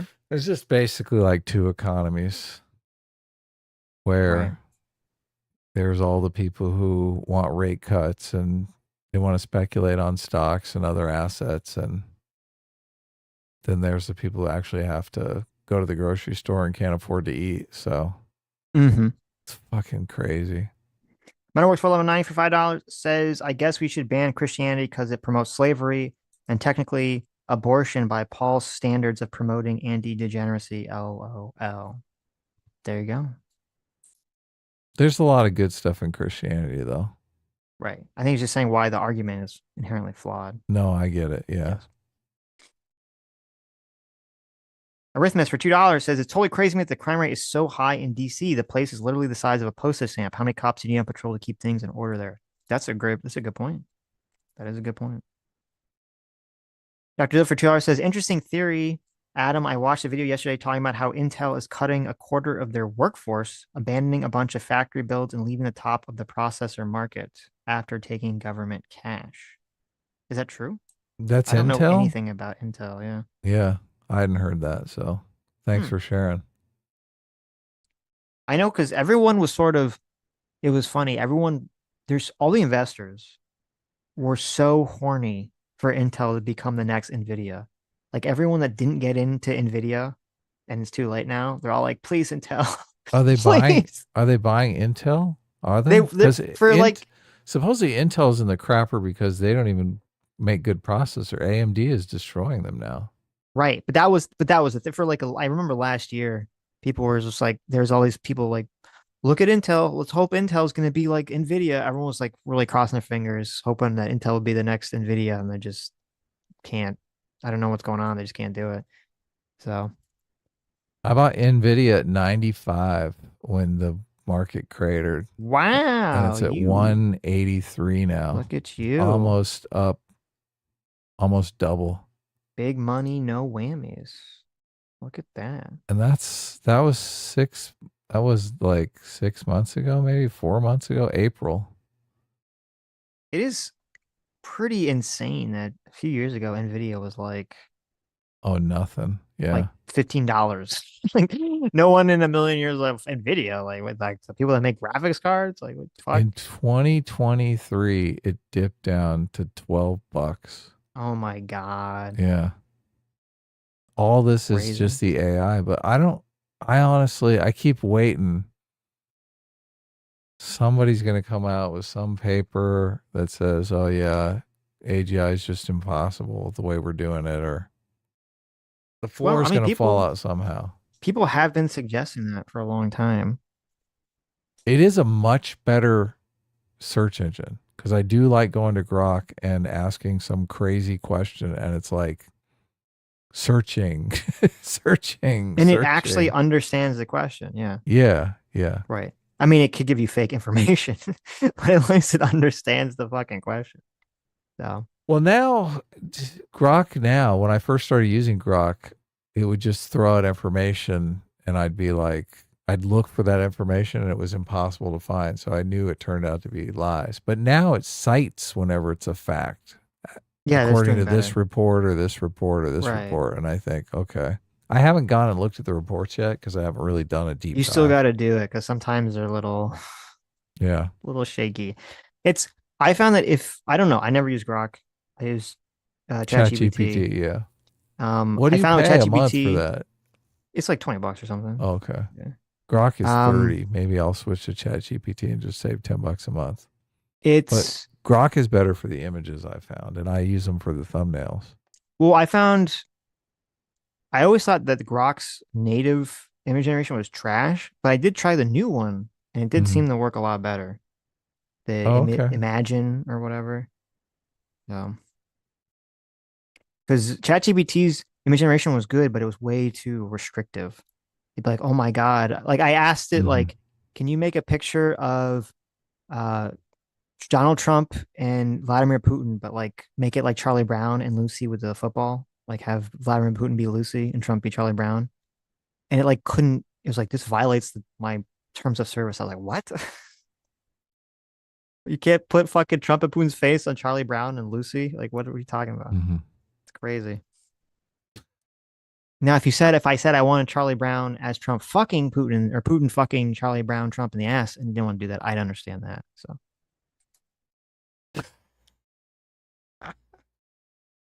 Oh, so bad. What? It's funny because come on. Earthmess for $2 says Adam, the CEO of Intel, has laid off tens of thousands of employees and canceled their leading edge semiconductor processors, which Intel received huge amounts of CHIPS Act money for, sabotaging our future for short-term gains. Wow. Well, because Biden gave him a bunch of money to reshore chip manufacturing. Maybe Trump was in the right for calling for Intel CEO to be fired. Look at that. Evidence for $2 says, to clarify what I said about actual just war on Sunday, his videos are not racist, but his coverage is almost exclusively focused on black crime, black corruption, etc. He's choosing to cover topics that creates certain impressions. Certain stereotypes, I know. Yeah, and if you tell him about that, he's like, what? He doesn't accept the stereotype argument. We've had him on before and talked about it, so. Right. What am I going to do? He's a nice guy, so I just, he's not fucking with my stereotype. That's FD Signifier who's fucking with my stereotype, so that's why I go after FD Signifier. I got to protect the stereotype for white people. Sala for $2 says, I haven't looked too much into it, but Michael Tracy has been, quote, debunking the notion of an Epstein conspiracy outside of Jeffrey and Ghislaine He says most of the victims aren't credible. Robbie Soab has endorsed his work. So I think Michael Tracy is an incredibly untrustworthy source of information. He seems, from my opinion, when I see, because his takes are all over the place. He seems to be a person who is very reactive in his stories, where he just wants to take the opposite side that the majority of people are on. That's my take of Michael Tracy. That seems like almost every take. Whatever most people are, he's going to take the opposite position on it. Right. So I do not trust his reporting on this. And also, like, it's true because I remember when I was doing my research for the first case, yeah, there are some witnesses that are not reliable, but there was so much information that was generated by the Justice Department, by the police when they were investigating this stuff. And there were a lot of interviews with Epstein's staff that did talk about a bunch of weird shit going on there. So even if there's some witnesses that are publicly or not super credible, it doesn't just turn away from all the other evidence. Sulfur Jar says, I know you're going to hate hearing this, Adam, but lately you've been sounding like a consequentialist. Have you seen Dev's tweets supporting immigrants shooting ICE officers? I had not seen that. No, that sounds crazy. I hate the consequentialist charge because consequentialists means that you can do terrible things as long as the outcome is fine, right? A consequentialist is a person that says you should cut up the guy and give all his organs to the sick people, and so the 10 sick people can live. That's what a consequentialist is. And what have I ever said that would lead you to believe that I would be in favor of something like that? Whenever you talk about how an outcome is going to be, people accuse you of being consequentialist. But look, everything we do in life, we do because we're trying to optimize good outcomes. Because you're in favor of acting in a way that is going to make a positive outcome for you or other people does not make you a consequentialist, right? I feel like there's a misunderstanding there. If you just say, look, I guess maybe it's because we're talking about the futility of the situation in Ukraine or the futility of the situation in Gaza. Right. Yeah. I mean, there is going to be an outcome. Right? Does that make sense? Am I articulating? No, yeah, you're saying there's a difference correctly? between. Yes. You're saying that consequentialism is the idea that the morality of an action is based entirely on solely on the outcome. Right. Yes, exactly. And you're saying was the difference between that and saying, well, I think the outcome is going to be X, Y, Z. So we should either behave in one way or you're going to take a somewhat depressed fatalist approach to talking about the subject matter because you think the outcome is going to be bad. Right. Yeah, no. Okay. There you go. So it's not fair. And when you're calling someone a consequentialist, you're basically saying, oh, you're the guy that would cut the guy up into pieces and give all his organs away. Which, I mean, that's fucked up. That's so fucked up, right? You're basically saying, oh, you're evil. You're fucking evil. Yes. Right. I think Vosh for a while was calling himself a consequentialist. But yes. I think Vosh would cut the guy up and give all his organs away. So that's evil, and I guess, okay, go for it. If you want to label yourself that. Sell it for $2 says 10 years ago, there was a mom and pop wedding chapel that was forced to perform gay marriages because the state considered them a business and not a church. I debated a bunch of people in a forum and they all supported the state. Wow. That's pretty stupid. That is messed up. Especially when there's other options. I mean, you're just trying to fuck with people. You're trying to make. I hear stuff like that, and it makes me think, okay, maybe we should outlaw gay marriage because you have completely overstepped all sanity at that point. And it might be time to go back in the closet for 10 years. That's what I think. So, and I think that's the general normie perspective on it. If you want to be that caustic, that antisocial, you want to force people into your fucking whatever you're into, then fuck you. Like, I got no respect for you. The thing that makes me pull back is I'm like, well, it's not everyone. You know, obviously there are nice people who would never dream of doing stuff like this. It's really the fucked up people that ruin it for everyone, isn't it? Right.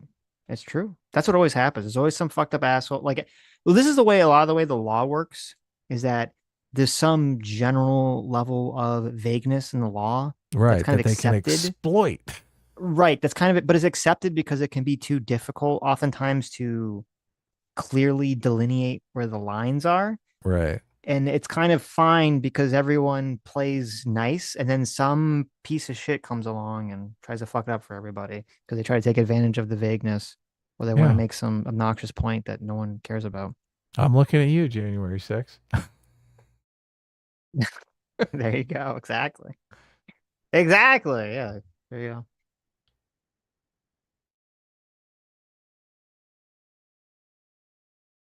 go. Okay. Where Board 3659 for $5 says a lot on the right views Zelensky's part of the deep state and the Democrats being corrupt, especially the mainstream media full backing. That is true and kind of stupid. But yes, a lot of people have been completely indoctrinated about Zelensky, sadly. We know all the narratives. Yeah. Yes. Yes. It is, I don't know. To me, it does seem highly suspect. People say, "Oh, all the claims of Russian propaganda don't exist," and I'm like, okay, so it's just a coincidence that there's a massive propaganda push to tie in Zelensky to the deep state and every fucking possible evil thing on the left. You think that's just a coincidence that happened? Maybe, maybe it's just a coincidence. I don't know. I'm skeptical. Scores Legacy, thanks so much for $20. Says, well, then I guess the next question is for Adam. How would you feel about people using AI to make their dating profile pics have better limbo rings? Is that catfishing or a dating strategy?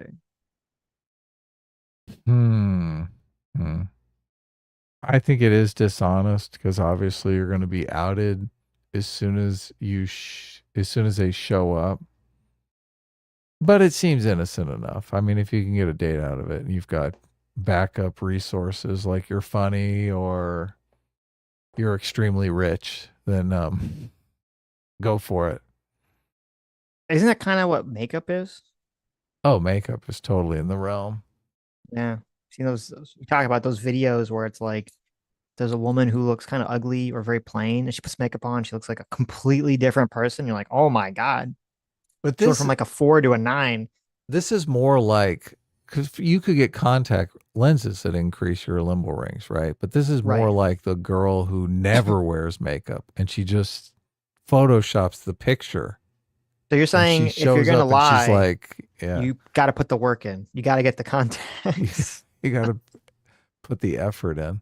Right. Well, look, if they're asking for limbo rings in their dating profile, then maybe you should. But if cheating a little is not too bad. There you go. Just a sucker them in, right? Yeah. Okay, that's what I should do. Sam wanted me to make a dating profile. I should like change my eye colors, make them a little lighter, make like really popping limbo rings. I don't think you should do the dating profile. Yeah.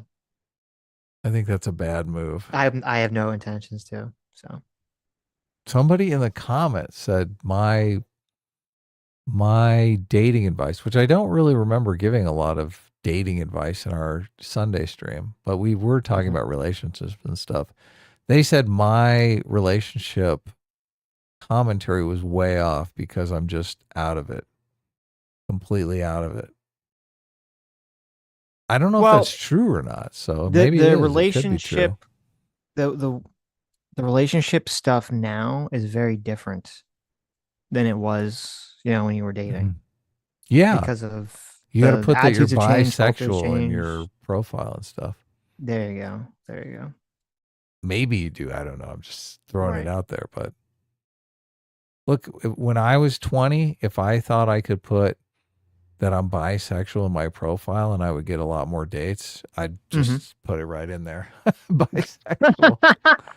I was like, I would play this game. I don't know what you guys are talking about. I will play this deal. game. Yeah. We'll deal with it. We'll deal with the ramifications of this when it comes up. Right. Yeah. Why is Sammy wanting to make a dating profile? We got in this conversation. I showed Sammy that video that we watched on Sunday about the, Brianna Greyjoy and Taylor and this complaining about the dating. And she was like, you cheated, Sitch. You didn't have to go through the slog of internet dating. It's just like, I want you to make a profile to see if I would have even picked it in the first place. And I was like, I'm not going to do that. I'm going to pass. Door skip for $2 says end the Budapest memorandum and replace Ukraine to nukes. LOL. There you go. Exactly. There you go. Well, I've actually argued for that. So give Ukraine nukes. Yeah. CS Paffy for $10 says we need to use stronger language. It's not that gays should be allowed to marry. It's that gays should marry. These homos need to start husbanding up. Be pro-social. Look at that. True. Yeah. Force them That's a good point. Very true. Pass a law that says same-sex marriage is legal, but all the of age same-sex couples have to get married in the first year. Otherwise, it's off. Right. I like it. Speaking of same-sex marriages, weapons. Marriages. We're going to talk about weapons on Thursday? Let's talk about that on Thursday, yeah. Okay, I'm just so tune in. Just tell everybody, yeah. If you haven't seen Weapons is good. I would recommend going to see it. It's a fun time. If you like horror movies, well, it's not. You don't it's have like to like horror movies. It's on the border between horror and suspense, I guess. Yeah. So if you like those kind of movies, if you don't like those movies, you wouldn't like it. But if you do, it's a good movie. I thought it was pretty good. I actually saw a movie and I thought it was good. Shocking. Yeah. It's not a waste of money. We're going to talk about it on Thursday. So obviously we're going to do spoiler laden discussion. So you have until Thursday to see it if you want to engage in a spoiler laden discussion, or if you don't care about spoilers, you don't have to see it at all. So then you can just listen to us talk about it. Yeah. Well, but take care, everybody. Should be fun on the second channel, not on this channel. So see you on this channel on Sunday, right? Yeah. Okay. Take care, everyone. Bye-bye. Oh, wait. Not yet. J-Mac, right at the end here, snuck in for $20. Daddy J-Mac says, figure we're far enough in the supers where I'm not derailing too much, but I've got all of our Chronikin concepts done, currently working on their stat blocks, and might even go on that darn Kiss stream to go talk about them. Oh, this is J-Mac is working on a tabletop game. He's been working on it for a while. Look, and J-Mac, you're obviously welcome to come on our stream and talk about it as well. So. Yes. Oh, and you just reminded me one other thing too. If there's anyone in the Idaho Twin Falls region that wants a dog, someone in the Sitch and Adam community was looking for someone in that area to rehome their dog. If there's anyone in Twin Falls, Idaho who wants a dog, you can reach out on X to @Rayden, RAYDEN _Creed, CREED, and you can talk to them about rehoming their dog. Cool. There you go. See you guys Thursday and then Sunday. Later.